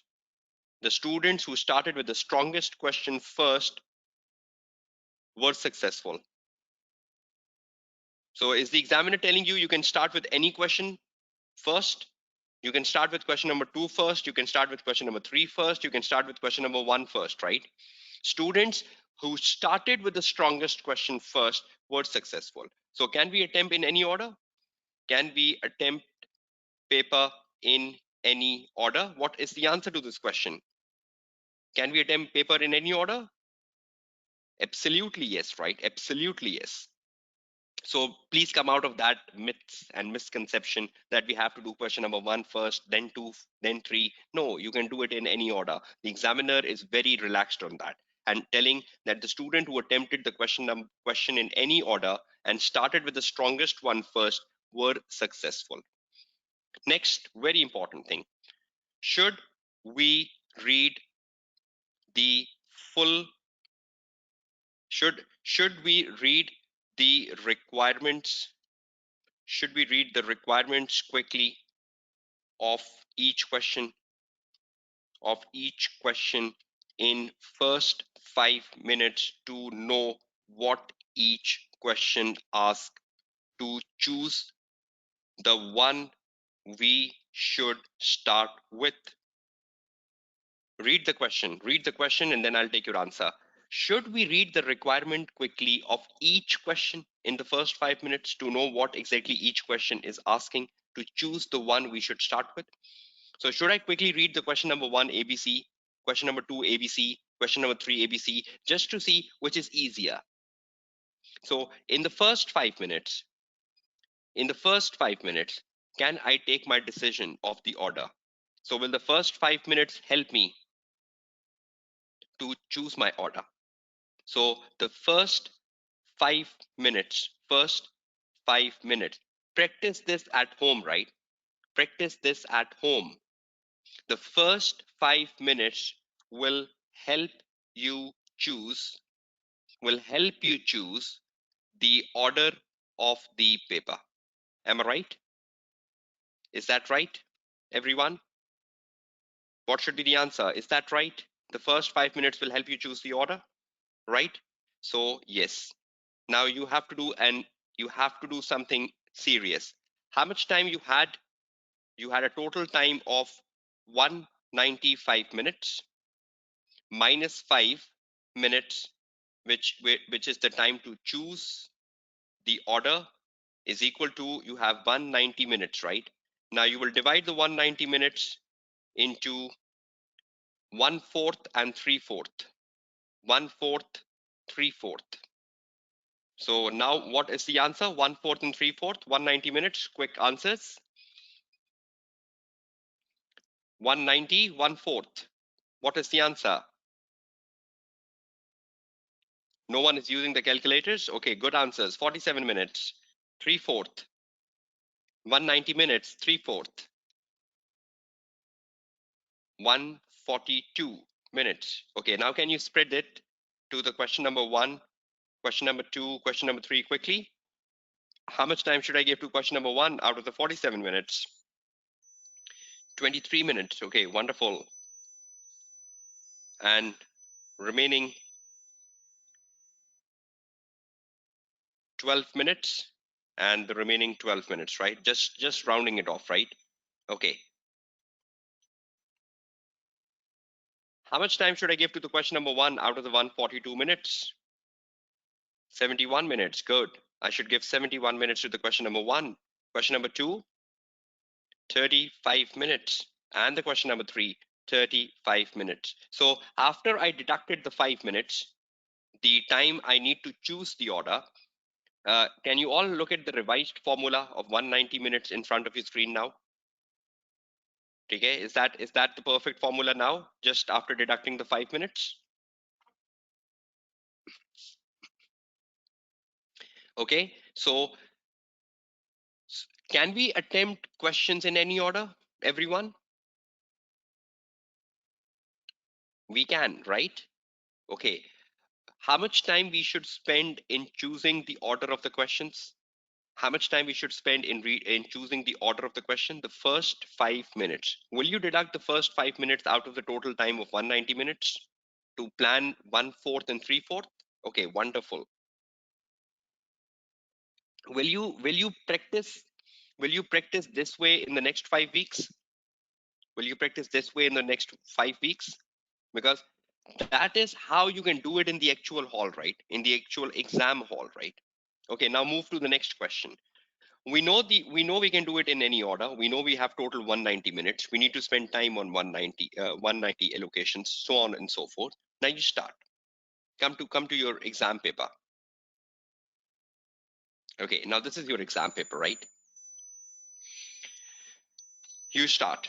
Okay, now what's the first thing? First 5 minutes. In the first 5 minutes, you go to the requirements, right? And you read the requirements. You come to the question number 1 requirements, and you quickly read the requirements of the question number 1, ABC, whatever they are. You go to the question number 2, which will come after several pages. You go to the question number 2. Here is the question number 2, and you read the requirements of the question number 2, and further more requirements coming here. You read them. First 5 minutes, right? Then you go to the question number 3. You read the requirements of the question number 3, and you scroll down further requirements and you read it. End of the question paper. So in the first 5 minutes, just read the requirements, and whichever requirements is easier to you, start it. Start that first. But remember, each question has a stipulated time and you have to complete that in it. Now, what you should do in the first 5 minutes when you are choosing the order of the paper, that you should write here with every question the time. So you know that when I'm doing this question, that when I'm doing this question, how much time I should give it. So how much time I have for question three? Just reconfirm. We have 12 minutes to read and 35 minutes to write, right? So I will write it here. I will write 12. I will write 12 plus 35. So I can keep a watch. I can keep an eye on a watch. So firstly, I have to spend 5 minutes. Firstly, I have to spend 5 minutes on choosing which question to start with. But in the time I'm choosing the question to start with, should I should I mark on the question number three how much time I have to read the question number three if I choose it first? 12 minutes and 35 minutes to write. Is 12 plus 35 right? Was that the right answer? 12 plus 35? Everyone remembers that? Or am I doing some mistakes? We had 12 minutes to plan the question two and question three, right? And we have 35 minutes to write it. And 23 and 71 was for the question number two. Okay, then you come to the question number two, and same way you write on the question number two, 12 plus 35. 12 plus 35 on question number two, and then you move to the question number one. And in the question number one, how much time will you write on the question number one, everyone? On the question number one here, you will write 23 minutes to read and plan it, and then a 71 minutes to write it. Will this help you to remember later how much time I should be giving to the reading and writing rather than you recall it every time? So when you are reading the requirements in the first 5 minutes, please put the time management on every question so that later when you choose the question to start, you exactly know the time management. Is that clear to everyone? So in the first 5 minutes, choose the question to start and also put the time management of every question when you're reading the requirements. Is that clear, everyone?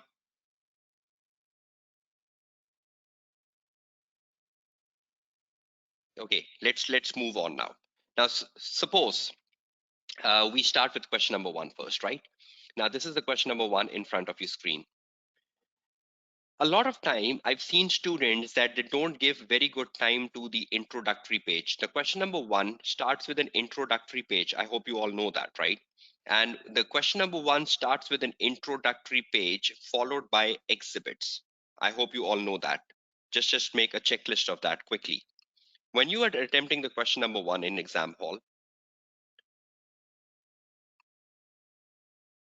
the question number one of 50 marks, and you're reading it, it starts first with an introductory page, and after the introductory page you have exhibits, and normally there are 5 to 6 exhibits, right? Now when you read the introductory page, what is on the introductory page? On the introductory page, it will guide you what is the time. Is it the it is telling us it is 1st of July. You are a manager in the audit department of Atlanta and Company, a firm of chartered certified accountant. You are working on the audit of the RIC group, which has a financial year end of 30th of September. So you're standing on the 1st of July. The year end is 30th September. So you are at the phase of planning. The group is listed. That's an important information. So when I'm reading it, I will just annotate it, listed entity, offering an internet television network with 10 million subscriber, so on and so forth. You have been provided with the following exhibits.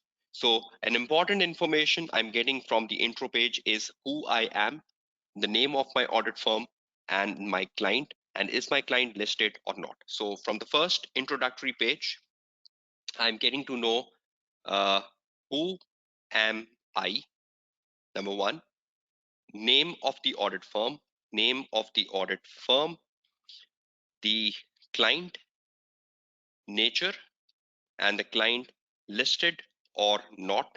And even at times on the very first page, introductory page, you also get to know, is it the first year audit or a recurring client? Now, the question is silent here, right? The question is not telling us whether we are doing the first year audit of Rick Group or not. So what we assume, when the question is silent, we assume this is a recurring client, right? If the examiner wants to tell you this is the first year audit, the examiner will always tell you this is the first year audit. But when the question is silent, we assume it is a recurring client. So who am I? I am the manager. What's the name of my audit firm? Atlanta. What's the client? It's a television service provider. So it's offering some television services like Netflix. It's listed. Yes, it's listed. And is it the first year audit? No, it's a recurring client because the question is silent. So is that important information I get from the introductory page? And then I get to know about the exhibits. Is everyone clear? Can we move on to exhibits now? Waiting for your answers. Okay, so introductory page and an introductory paragraph. Let's see exhibits. Ideally, there are 5 to 6 exhibits, not less, not more. Now, you have been provided with the following exhibits. Now, in the AAA paper, the exhibits are very systematic. The first exhibit will always be the requirements, and that is an email of the partner. That's by default. The second, the second exhibit will always be the background information of the client. So these are two default exhibits, right? Background information, exhibit 2 always. The email from the partner, which contains the requirement by default. So exhibit 1 and 2 will remain the same in every paper, right? So exhibit 1 and 2 will remain same in every paper. Then you come to 3, 4, 5. Now in some past papers, there are total 5 exhibits. And in some past papers, there are total 6 exhibits. But I think 5 is a more common number. 5 is a more common number. Mostly the exhibit number 3 contains the financial information. We know question number 1 cannot be without financial information. And the exhibit 4 and 5 contain some very particular information. The exhibit 4 and 5 always contain some very particular information on which the examiner wants you to do something. And normally, uh, the exhibit 4 and 5 addresses a particular requirement, mostly. Normally, I've seen that the exhibit 4 and 5 is made for a requirement number B or C or D. But mostly, the exhibit number 2 and 3 is for identifying the risk of material misstatement, or is identifying the business risk, or is identifying the audit risk. So is there any systematic trends in the exhibits you should be knowing? If you practice the past papers, I guided you. What's the case? The exhibit 1 will always be what? Will always be an email, and the email containing the requirements, right? The exhibit 2 will always be the background information. The background information of whom? The audit firm or the client? The background information of the client, right? So this background information of the client means the knowledge of the business. And this knowledge of the business will help you with identifying the risky areas. Will this help you in identifying the risky areas, everyone? Whether it is a business risk, or whether it is an audit risk, or whether it is a risk of material misstatement. Am I right? Do you all agree with what I wrote in the bullet number 2? Okay. Exhibit number 3 mostly will always be not. Mostly contains the financial statements. Mostly contains the financial statements or the extracts of the financial statement. Can the extracts of the financial statements help me with identifying risky areas as well? Can the extracts of the financial statement help me identifying the risky areas like some unusual fluctuations in the financial statements or some wrong accounting policies in the financial statements, wrong accounting policies used in the financial statements? Can that be the case? Do you all agree with this? So can I find some unusual fluctuations in the financial statements given, or can I find some wrong accounting policies in the financial statements given? So is Exhibit 3 important in exam paper containing the financial statements? Okay, now come to the more important point. Exhibit 4 or Exhibit 4 and 5, or maybe 6, contains some very specific information, some very specific information, and the examiner will always give a particular requirement. The examiner will always give a particular requirement addressing the exhibits 4 or 5 or 6. So will the examiner give you any requirement putting focus on exhibits? Yes. Is everyone clear with exhibits breakup? The first exhibit will always contain what? Quick answers from all of you. The exhibit 1 will always contain what? The email, right? And the requirements. The exhibit 2 will always contain what? The background information. Wonderful. The exhibit 3 will mostly contain the financial statement. Not always, mostly. And 4, 5, or 6 can be very specific informations, right? So will you remember that? And when you practice September 18, December 18, June 19, you will see this more and less happening in the same order. Now, from the introductory page, you get to know about who you are and the name of the firm and the name of the client and the exhibits. Now, then you move towards exhibit 1. The exhibit 1. Let's see what is in the exhibit 1, right? Now, when you come to the exhibit 1, the exhibit tells you this is an email from the partner, the exhibit 1, and the partner email is telling you that I require you to prepare a briefing note for my use. Is that default every time in the question number 1, we need to write an answer in a briefing note format for which we have 4 marks? So in the first requirement, every time you will get to know the format. The format to answer is the briefing note, and the briefing note will always contain 4 marks, and you move on. Then you come to the requirements. Now, every time the requirement A will be on risk, whether it is a business risk or an audit risk or a risk of material misstatement. So every time the first requirement will be on risk, and I will be addressing risk in my day 2 tomorrow. So don't worry about it. So risk contains most of the marks, 24. Then see what is happening. Examiner is telling you read all exhibits to evaluate risk. So does that mean that the risk is scattered in exhibit 2, exhibit 3, exhibit 4, and exhibit 5? So is the examiner saying read all the exhibits to identify audit risk? Is the examiner telling you beforehand that the audit risk is scattered in all the exhibits? Am I right? So is all exhibit an important annotation, right? Okay, moving on. Using the information provided in Exhibit 4. Look at the requirement B. Using the information provided in Exhibit 4. Now, is that very particular? Is that very particular? Exhibit 4. Now, Exhibit 4 is addressing the requirement B1, B2. So the moment I'm reading the requirement and I get to know that Exhibit 4 is specifically made for B1 and B2, I should stop here and I should go down to the exhibit number 4 immediately. And on the exhibit number 4, here, I will write immediately in the exam hall B1 and B2. Annotate. So when I come to exhibit 4 later, I know that the exhibit 4 contains a very particular answer for B1 and B2. Is everyone getting that? So the moment you know there is a particular exhibit addressing a particular requirement, should I go and annotate that exhibit with B1 and B2 so later when I come to the exhibit 4, I exactly know what is to be done? Is everyone clear on that?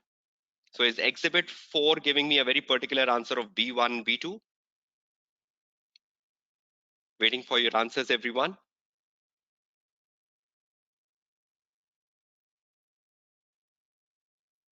Okay, that's great. Okay, now move back. So I know the exhibit 4 contains a particular answer, right? So using the exhibit 4. Now look at the C requirement. What is the examiner telling in the C requirement? Using exhibit 5. So does that means the answer to the requirement C is in the exhibit 5? So should I go down to the exhibit 5 and put C, exhibit 5, and I put C on exhibit 5? See this exhibit 5, a very small exhibit, exhibit 5, and I put C here, C. So when I'm reading the exhibit 2, 3, 4, 5, will this help me later to recall that there is an answer for requirement C in exhibit 5 and there is an answer for requirement B in exhibit 4? So should I be reading all exhibits to identify risk? Yes. But particularly from the exhibit 4, will I get the answer for B1? And particularly from the exhibit 5, will I get the answer for C? So should you read the requirements carefully to identify whether I need to go to a particular exhibit for a certain requirement? So was the examiner using this very carefully? Look at this blue circles. All exhibits, all exhibits, exhibit 4, exhibit 5. How many times you annotate that carefully in your exam context? I hope you do that when you practice at home, that you carefully circle all exhibits, you carefully circle exhibit 4, you carefully circle exhibit 5, so that you know which exhibit will contribute towards writing the answer. So is annotating exhibits important, everyone?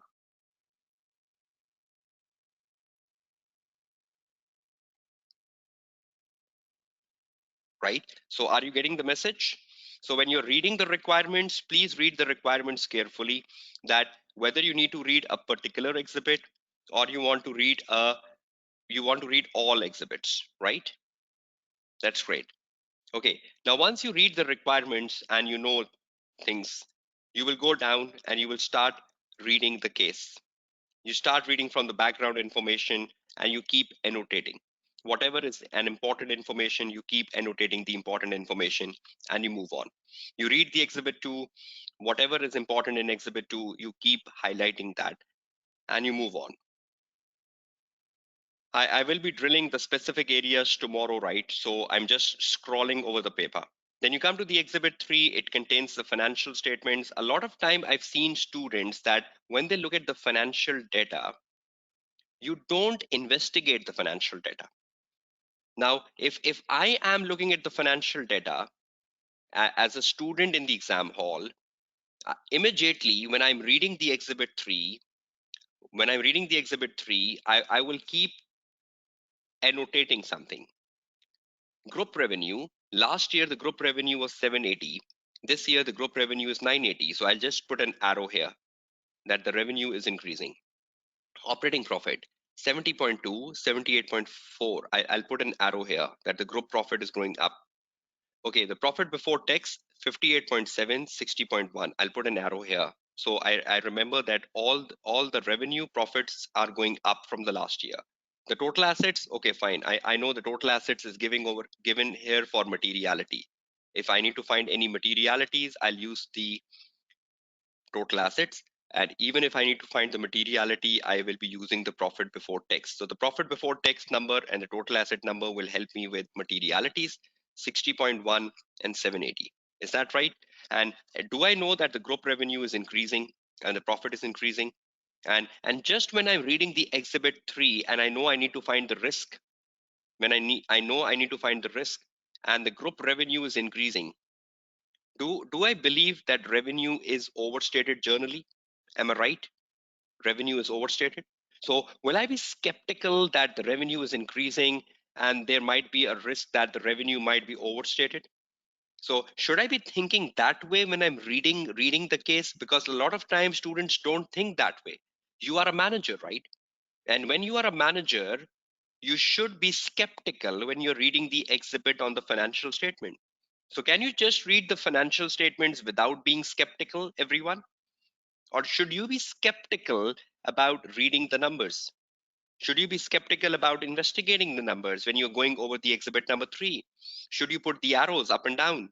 Will that help you? Should you put total assets materiality, profit before tax materialities? Will all such annotations help you? Okay, now one more thing, important thing, which the students don't do actually. Can you see that with the financial statement data, in front of your screen, is the examiner giving you the note numbers? Can you see these note numbers? Students are least bothered about note numbers. When the examiner is giving you a note number, that means there is a particular risk in the note number. Every time. That means there is a risk in revenue because there is a note number. There is a risk in the intangible assets. There is a risk in the intangible asset license, note number 2. There is a risk in goodwill, note number 3. So even before attempting the answer, at least I know there is a risk in revenue. I know there is a risk in license. I know there is a risk in goodwill because the examiner has given the note number. Remember, wherever there is a note number, the note number means there is a examiner wants your attention to be drawn towards a risk. So by looking at the note number, I will immediately think about risk of material misstatement, risk of material misstatement. And I'll read the note numbers, right, in the exam paper. Is everyone clear? So will you give value to note numbers? Will you be thinking skeptically around the note numbers? Is everyone clear? Whenever you get the note numbers, the note number, every note number is a ROM. Every note number is a risk of material misstatement. Is everyone clear on that? So will you give particular attention to note numbers? So are you getting some way of reading the requirements, reading the case study in a skeptical manner, everyone? Right? So note numbers, right? So you will read the note numbers carefully, note number 1, note number 2, note number 3 given down, and you will identify the risk in the note numbers, right? Okay, exhibit number 3, financial statement. So you should know the way of reading the financial statements, increases and decreases in the numbers and particular note numbers, right? So when you're reading the financial statements in exam paper, so we were on exhibit 1. Exhibit 1 contains the format and the requirements, right? So you should carefully read the requirements. Now, when you come to the exhibit containing the financial statements, exhibit containing the financial statement, whichever exhibit that is in the exam hall. But when you are reading the exhibit containing the financial statement, what should you do? First, be skeptical. Think negative. Think negative, like an auditor. And you should be carefully looking at numbers, ups and downs, whether the numbers are going up or down. Careful. Use the calculator immediately when you're reading. Uh, pay pay particular attention to note numbers. Note numbers. Each note, each note will be a ROM, will be a risk of material misstatement. Is that clear to everyone? So is everyone getting the way of reading an exhibit, whether it is exhibit 3 or 4 containing the financial statement? Is everyone clear how you should be spending time on an exhibit containing the financial statement? Is that clear to everyone? I'm waiting for your answers, right, everyone?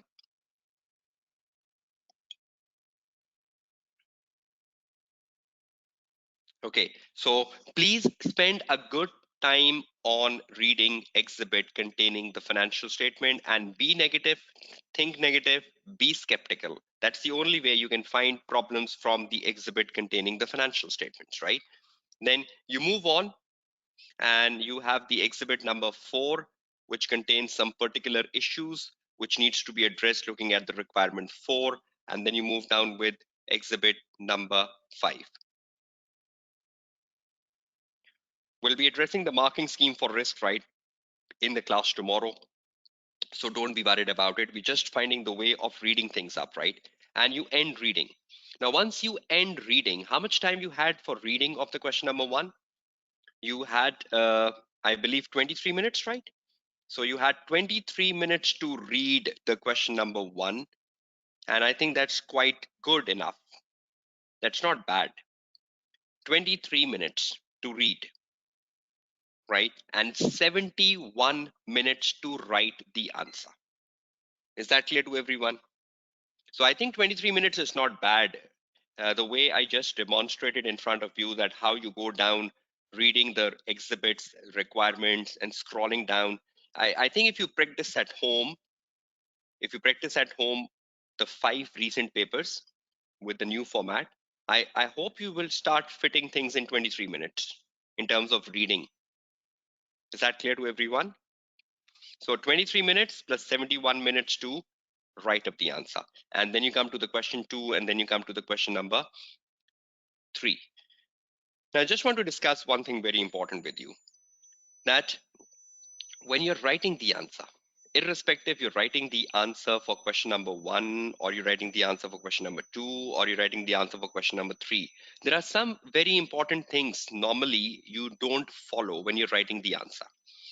Now, you will read the requirements, whether it's 1, whether it's 2, whether it's 3. When you come to writing the answer, that's very important. When you're writing the answer in a AAA paper, use headings. Use headings. It's very good. Use headings followed by a paragraph, and keep each para specific to one point.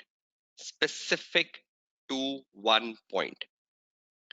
Don't drag the para. Don't drag the para like don't drag a para like 6 to 7 sentences. Don't write a very long paras. Rather, keep each para to maximum 4 sentences long, and if needed, break it. If needed to go beyond if needed to go beyond 4 sentences, break your para. Break your para. See, you need to make your presentation better. You need to make your presentation better. Right? So a lot of time when you are attempting a theoretical paper, the theoretical paper relies on presentation. You need to use headings when you're answering your question, right? You need to approach a paragraph which is a reasonable paragraph. I've seen students that they don't break paragraphs. I've seen students that they don't break paragraphs and they keep writing. Whenever you think you have developed a point, break a paragraph. I'll demonstrate that in day 2 when I write the answer for risk. Break the answer. Break the answer. So if you follow a heading structure followed by a paragraph and keep each paragraph reasonable rather than just dragging up your paragraph, it will be very, very good when you're writing up the answers right. So should you use headings across the 100 marks paper? Yes. Should you use headings for an answer on ethical issues? Yes. Should you use headings for an answer on risk? Yes. Should you use headings for an answer on any other topic like quality control? Yes. Should you use headings for answering a question on reporting? Yes. So prefer using headings and paragraphs wherever possible in the AAA paper, because that's a very good way of presenting your answer. Okay, now just one last thing before we move towards the wrapping up phase. I was just looking at the criticism of the examiner on the March 2020 paper. You just saw a typical March 20 paper consisting of 3 questions, the question number 1 being the longest one, then 2, then 3. And I hope you got a way of the time management, everyone. I hope you got the way of splitting your time. I hope you got a way of starting with any question of your choice. And I hope you got a methodology of giving justice to every question rather than spending overtime on one question. I hope you got these strong messages right in the last 30 minutes. Now, I just want to spend some time on the criticism because that might help you with the day two, day three, day four, and might really open your mindset about where you might be going wrong if you are failing since last few attempts of the AAA paper. Now, when I saw the criticism of the examiner, I split that in some headings. The first criticism of the examiner is the grip on IFRS. The examiner is very vocal, saying that the examination requires a sound understanding of the syllabus and the sound understanding of your knowledge from strategic business reporting. Candidates should note that the accounting standards listed within the SPR syllabus are examinable. That is the reason that it is always recommended that you do the AAA paper after SBR or with SPR. You cannot say, okay, I'll do the AAA paper first and do the SPR after. No, you have to do the SPR paper first, followed by AAA, so that you have a sound accounting knowledge. So, can you pass the AAA paper without sound accounting knowledge? Never. So, examiner is very critical that you need to have a sound knowledge of the accounting standards. Then next, marks are awarded at the AAA level for the application of the knowledge to a given scenario where candidates demonstrates an understanding of the issue presented. Can you just write a rote learn standard? Can you just write a rote learn IFRS? No. Examiner is saying that you need to demonstrate your knowledge. You need to apply your knowledge to a given scenario.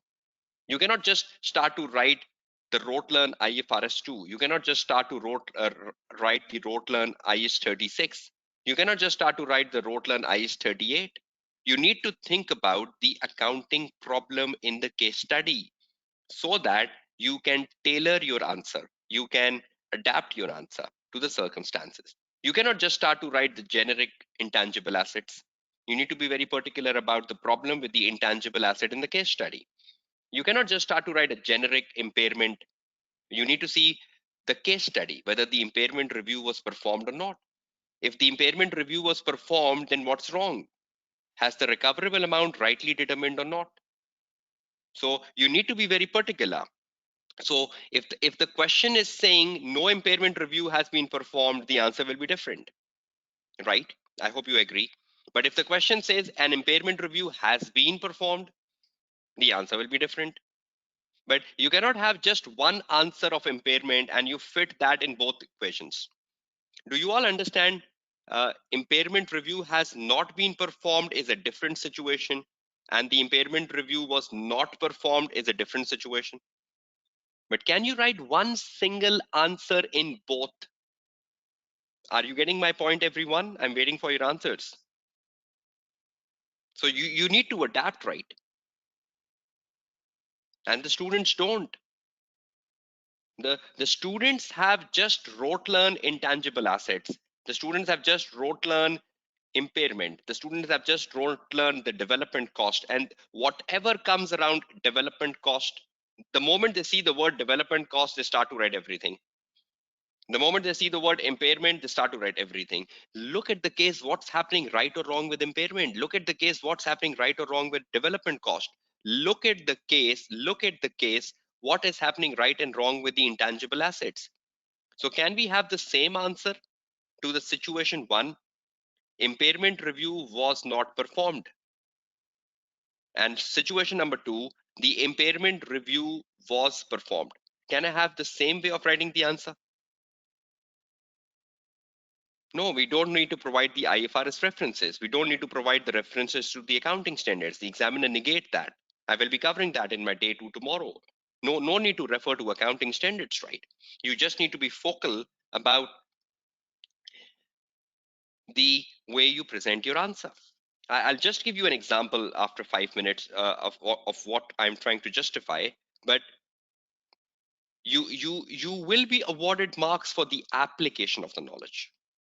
3, Candidates should ensure they are fully conversant with the financial reporting standards covered by SPR to maximize their ability to effectively identify audit risks that may arise from the issues and then effectively write procedures to address those risks. So, those students who are fully conversant with SPR, they can be capable of identifying the risk, because the risk is a wrong accounting treatment.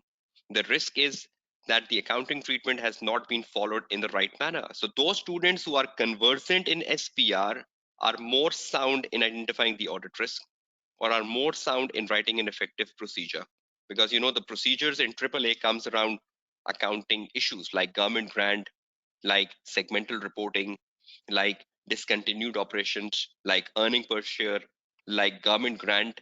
So the procedures also comes on accounting issues, right? So the more conversant you are on the SPR, the better you are. So the grip on IFRS is one criticism of the examiner. Move on to the other criticism from the March 20 report. SPR understanding. Second,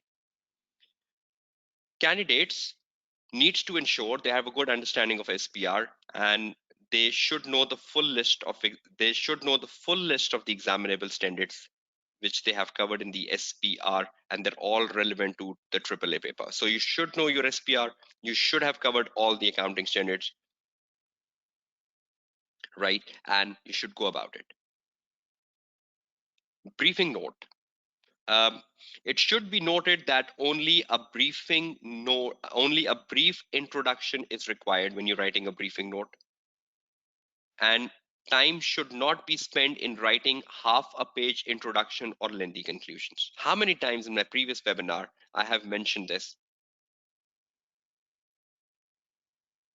So, what is the examiner telling you about briefing note? Should you write half a page introduction when you're writing the briefing note? No. Should you write half a page conclusion when you're writing a briefing note? No. So, examiner is saying a briefing note should contain a brief introduction. A briefing note should contain a brief conclusion. It should not contain a conclusion or an introduction which is going on half a page. And then the examiner is saying for a structured well presented answer, simple headed paragraph are enough to score these marks. So should you have proper headings in a briefing note? Should you have proper headed paragraphs in a briefing note to score most of your marks? And the examiner is again saying candidates need not to be concerned with spending time underlining or numbering headings so long as it is clear which question is being attempted. So don't waste time underlining requirements or numbering requirements unless and until it's very clear which question you are attempting. So examiner is giving you some basic guidance about where you can save your time. These presentations are with you, right? You can download these presentations, take a printout and follow them, and try to identify the weak areas where you might be struggling in AAA. For clarity marks, the marker will consider whether they understood the candidate's response and discussions, and the discussion satisfied the question requirement. So if the marker understands what you wrote, you will be getting the clarity marks. There is one clarity mark, right? In the 4 marks. You have 4 professional marks, right? So in the 4 professional marks, 1 mark is for clarity. So if the marker is able to understand what you are writing, you will be getting that 1 clarity marks. Otherwise, you will not be getting this clarity marks out of the 4 marks. And mostly the examiner says the students score 3 out of 4, not 4 out of 4. So please be very careful about briefing note. I will be guiding you about how to write a briefing note in day 2 tomorrow, because on day 2, I will be writing the answer for risk. So I will be giving you a formation of the briefing note tomorrow and how you can score more marks on briefing note when I start to drill the day 2 tomorrow. So please be sure about how you structure a briefing note. And I will be giving you a practical example of that tomorrow. Now, moving on from briefing notes, candidates will not be penalized for poor spelling or grammar. That's a frequently asked question. So examiner is saying, no, you will not be penalized for poor spellings, grammar, not an issue. Okay, question on risk. Such something very important, and I will be addressing that tomorrow. Journal consolidation risk, intercompany eliminations, disclosure requirements for listed entities were all deemed speculative and did not receive credit. The moment you see in the March 2020 paper, right here, the moment you see in front of your screen the March 2020 paper, and you know the name of the company is Rick Group. You've not read Exhibit 1, you've not read Exhibit 2, you've not read Exhibit 3, you've not read Exhibit 4, and you saw, oh, this is a group, and this group is listed. Okay, this group is listed. This is a group, a listed group, and they have members, they have subscription members in 8 countries. 8 countries. And you are a weak student, you have not read the case study, and you say, oh, this is such an easy paper this time, I'll pass the AAA paper this time, because the examiner is telling me in the case study, the examiner is telling me in the case study to the question number 1 that number 1, it is a group. Wonderful. Number 2, the examiner is telling me it's listed. Number 3, it's telling me that the sales are made in 8 countries. The sales are made in 8 countries. And oh, I say, oh, group, I know everything about group. I know IFRS 3, I know IFRS 10, and without even reading the case, I'll start to write all risk, uh, inter intercompany balances. Intercompany balances are not eliminated. And I'm so happy examiner will give me 2 marks on that if I wrote it properly. Risk number 2, uh, in the group, uh, see what the examiner was telling us in this presentation. Journal consolidation risk, intercompany eliminations, disclosures required for listed entities were deemed speculative. Now, the moment you saw, oh, it's a group, and you start to speak of the intercompany balances not eliminated, and you say, oh, this is a risk. Listed company, and you think, oh, this is a listed company, risk, disclosures not made, disclosures not given. Sales are made in 21, sales are made in 8 countries. Okay, foreign currency, translation risk, translation risk, using wrong exchange rates, and you come happily out of the exam hall. Oh, I got 6 marks, 2 on group, 2 on listed, 2 on sales made in 8 countries. The examiner is saying these are all deemed speculative. Should you read the exhibit number 2 for the background information of the group before you decide whether the group deals with other companies or not? What if there are no transactions between the subsidiaries? There are no buyings and sellings between the subsidiaries. Then how will intercompany balances come in? What if the question is mentioning in the exhibit number 2 that all disclosures are made by the finance director? Then how is risk of disclosure not given appropriate? So should you read the case or just highlight a point and convert that into a speculative risk? Is everyone getting the perspective of the examiner? How many times you do it? You look at the word group and you start to speak of the entire knowledge you have about IFRS 3, IFRS 10. The moment you look at the word listed and you start to speak of all journal knowledge. The moment you think about 8 countries and you start to speak about all knowledge you have about IS 21. Am I right? Do you do that? Honestly? Risk is a topic for class tomorrow, right? I'm waiting for your answers. How many of you do this? Is the examiner happy with that? Is the examiner happy with that? Are you making examiner happy or sad? I will be putting this in perspective tomorrow, because the examiner is saying journal consolidation risk, intercompany eliminations, disclosure required for listed companies were all deemed speculative and did not receive credit. He's addressing the question number 1 of the March 20 paper, right? And in the March 20 paper, the company was listed. In the March 20 paper, it was a group. And the student just look at the word group and they react. Move on. Next point of concern.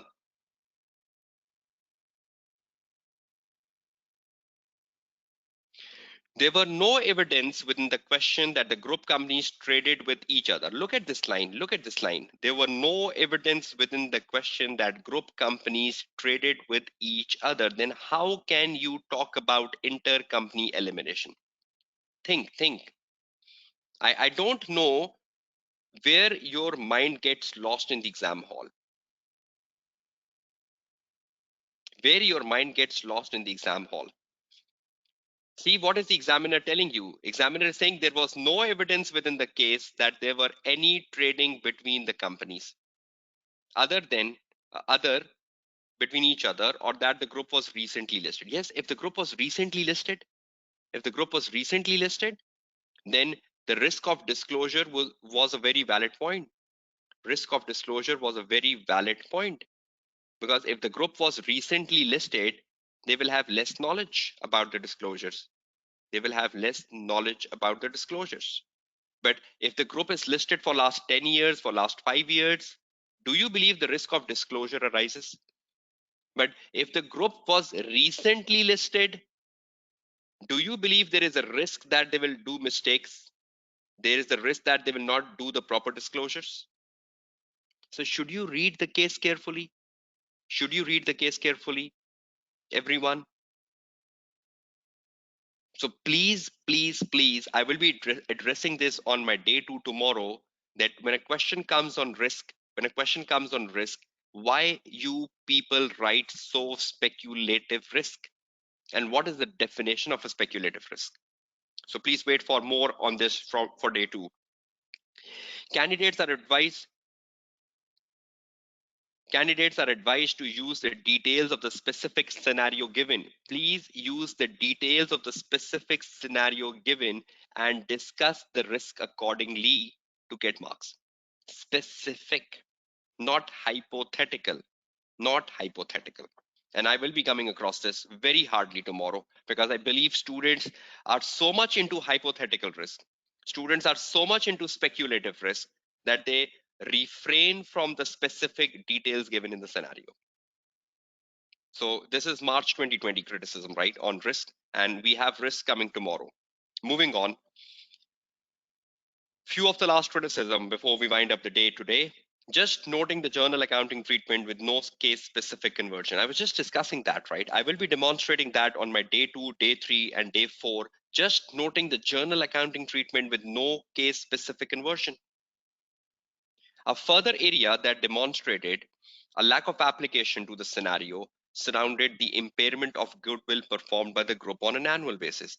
In the question, it was written that the impairment of the goodwill was performed, and the examiner is saying a number of candidates discussed the journal treatment of goodwill that is to be tested for impairment on the annual basis, and that the management had not tested impairment, and therefore concluding on the financial statement impact that the goodwill would be overstated. The question is telling you that the management has performed impairment of goodwill on an annual basis. See, has the group performed impairment of goodwill on an annual basis? Everyone, do you agree with the point number 1 given by the examiner? So the examiner is saying that the impairment of the goodwill was performed by the group on the annual basis, but still the student is writing this. Now who is to be blamed, the examiner or the student? When the goodwill has been tested for impairment, why are you criticizing?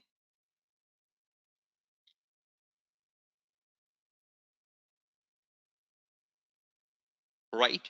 So when the examiner is saying that the goodwill has been reviewed for impairment, and you're writing a journal treatment of impairment, and you're saying, what if the goodwill has not been tested for impairment? Even though the examiner is telling you that the goodwill has been tested for impairment, still you are saying, what if it's not tested?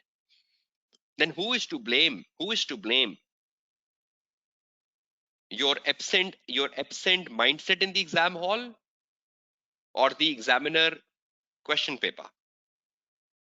Who is to be blamed here? So I'll be coming across such blunders tomorrow, right? Tomorrow I have a class on business risk, right? And tomorrow I have a class on ROM. So I will be addressing this particular criticism very, very carefully tomorrow. But just please ensure you have a printout of these criticisms for the session tomorrow. The question clearly referred to the group correctly performing the annual impairment reviews. So the question was telling you that the group has correctly performed the impairment review, but had not recognized impairment due to a strong performance.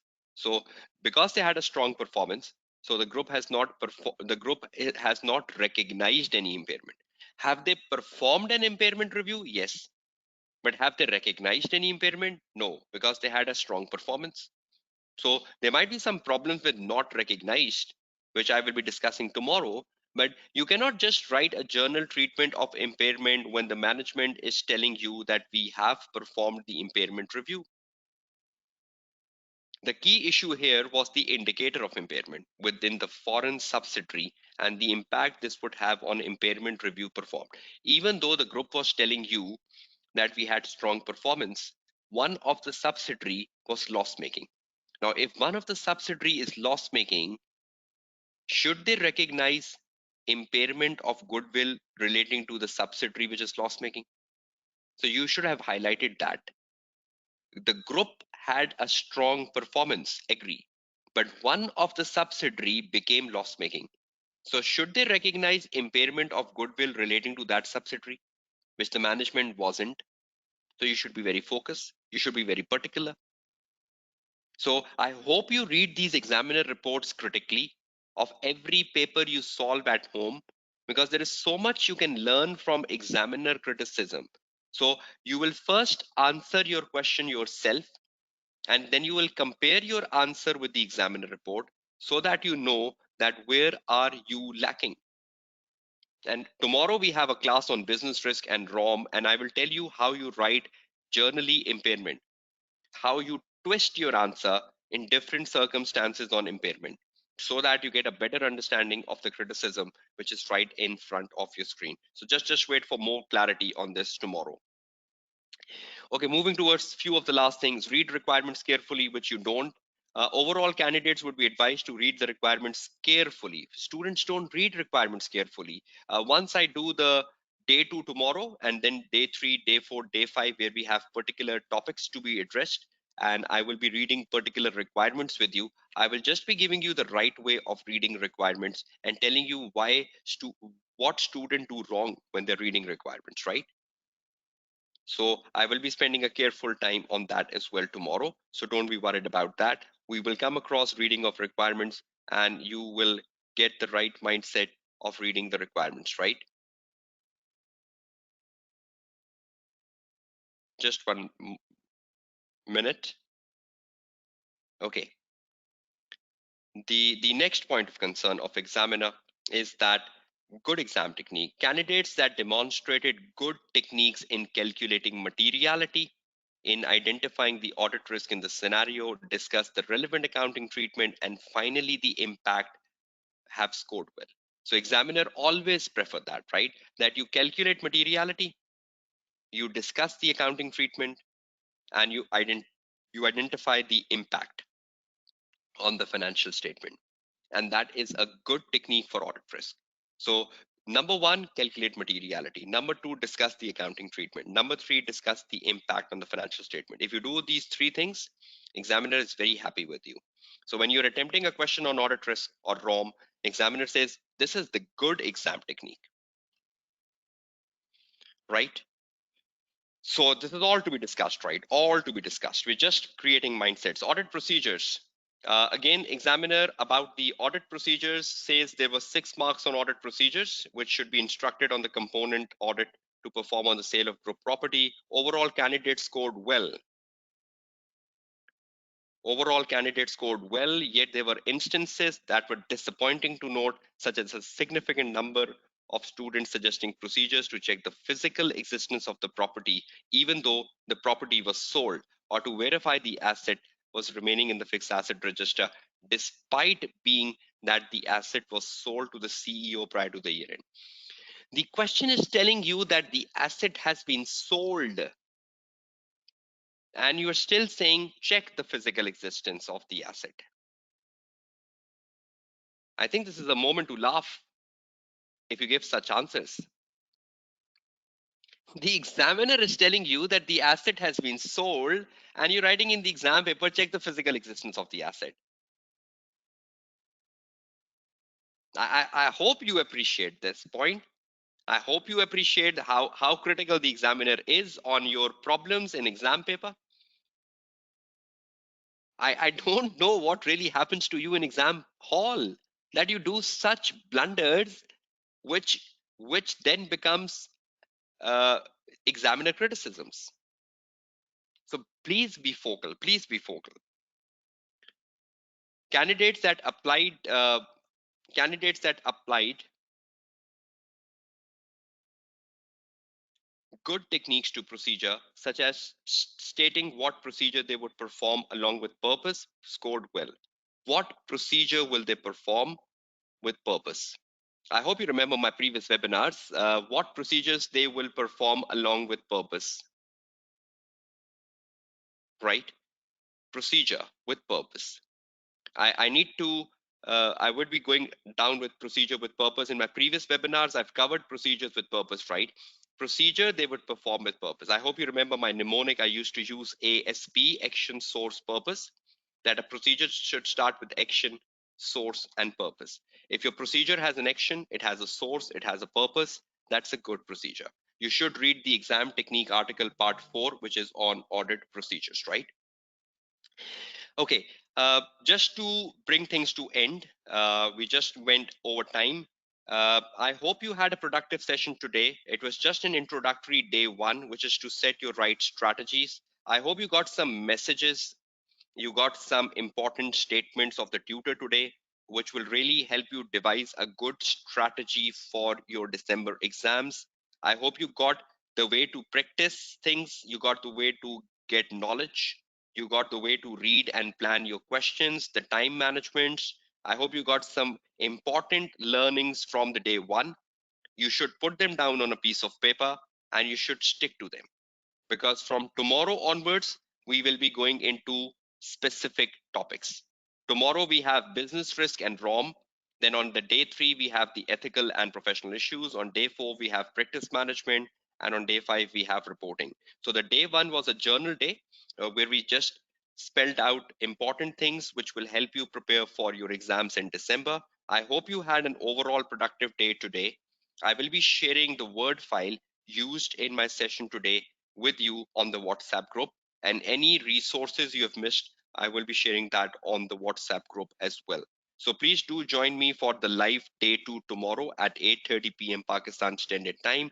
And just before I end my session, I hope uh, that you had a good session today. If I can just have a quick feedback from you in just like a minute. And please, again, there were lots of queries which I couldn't answer. Please put them on the WhatsApp group so I can respond to your queries, because I'm eager into that to respond to your queries.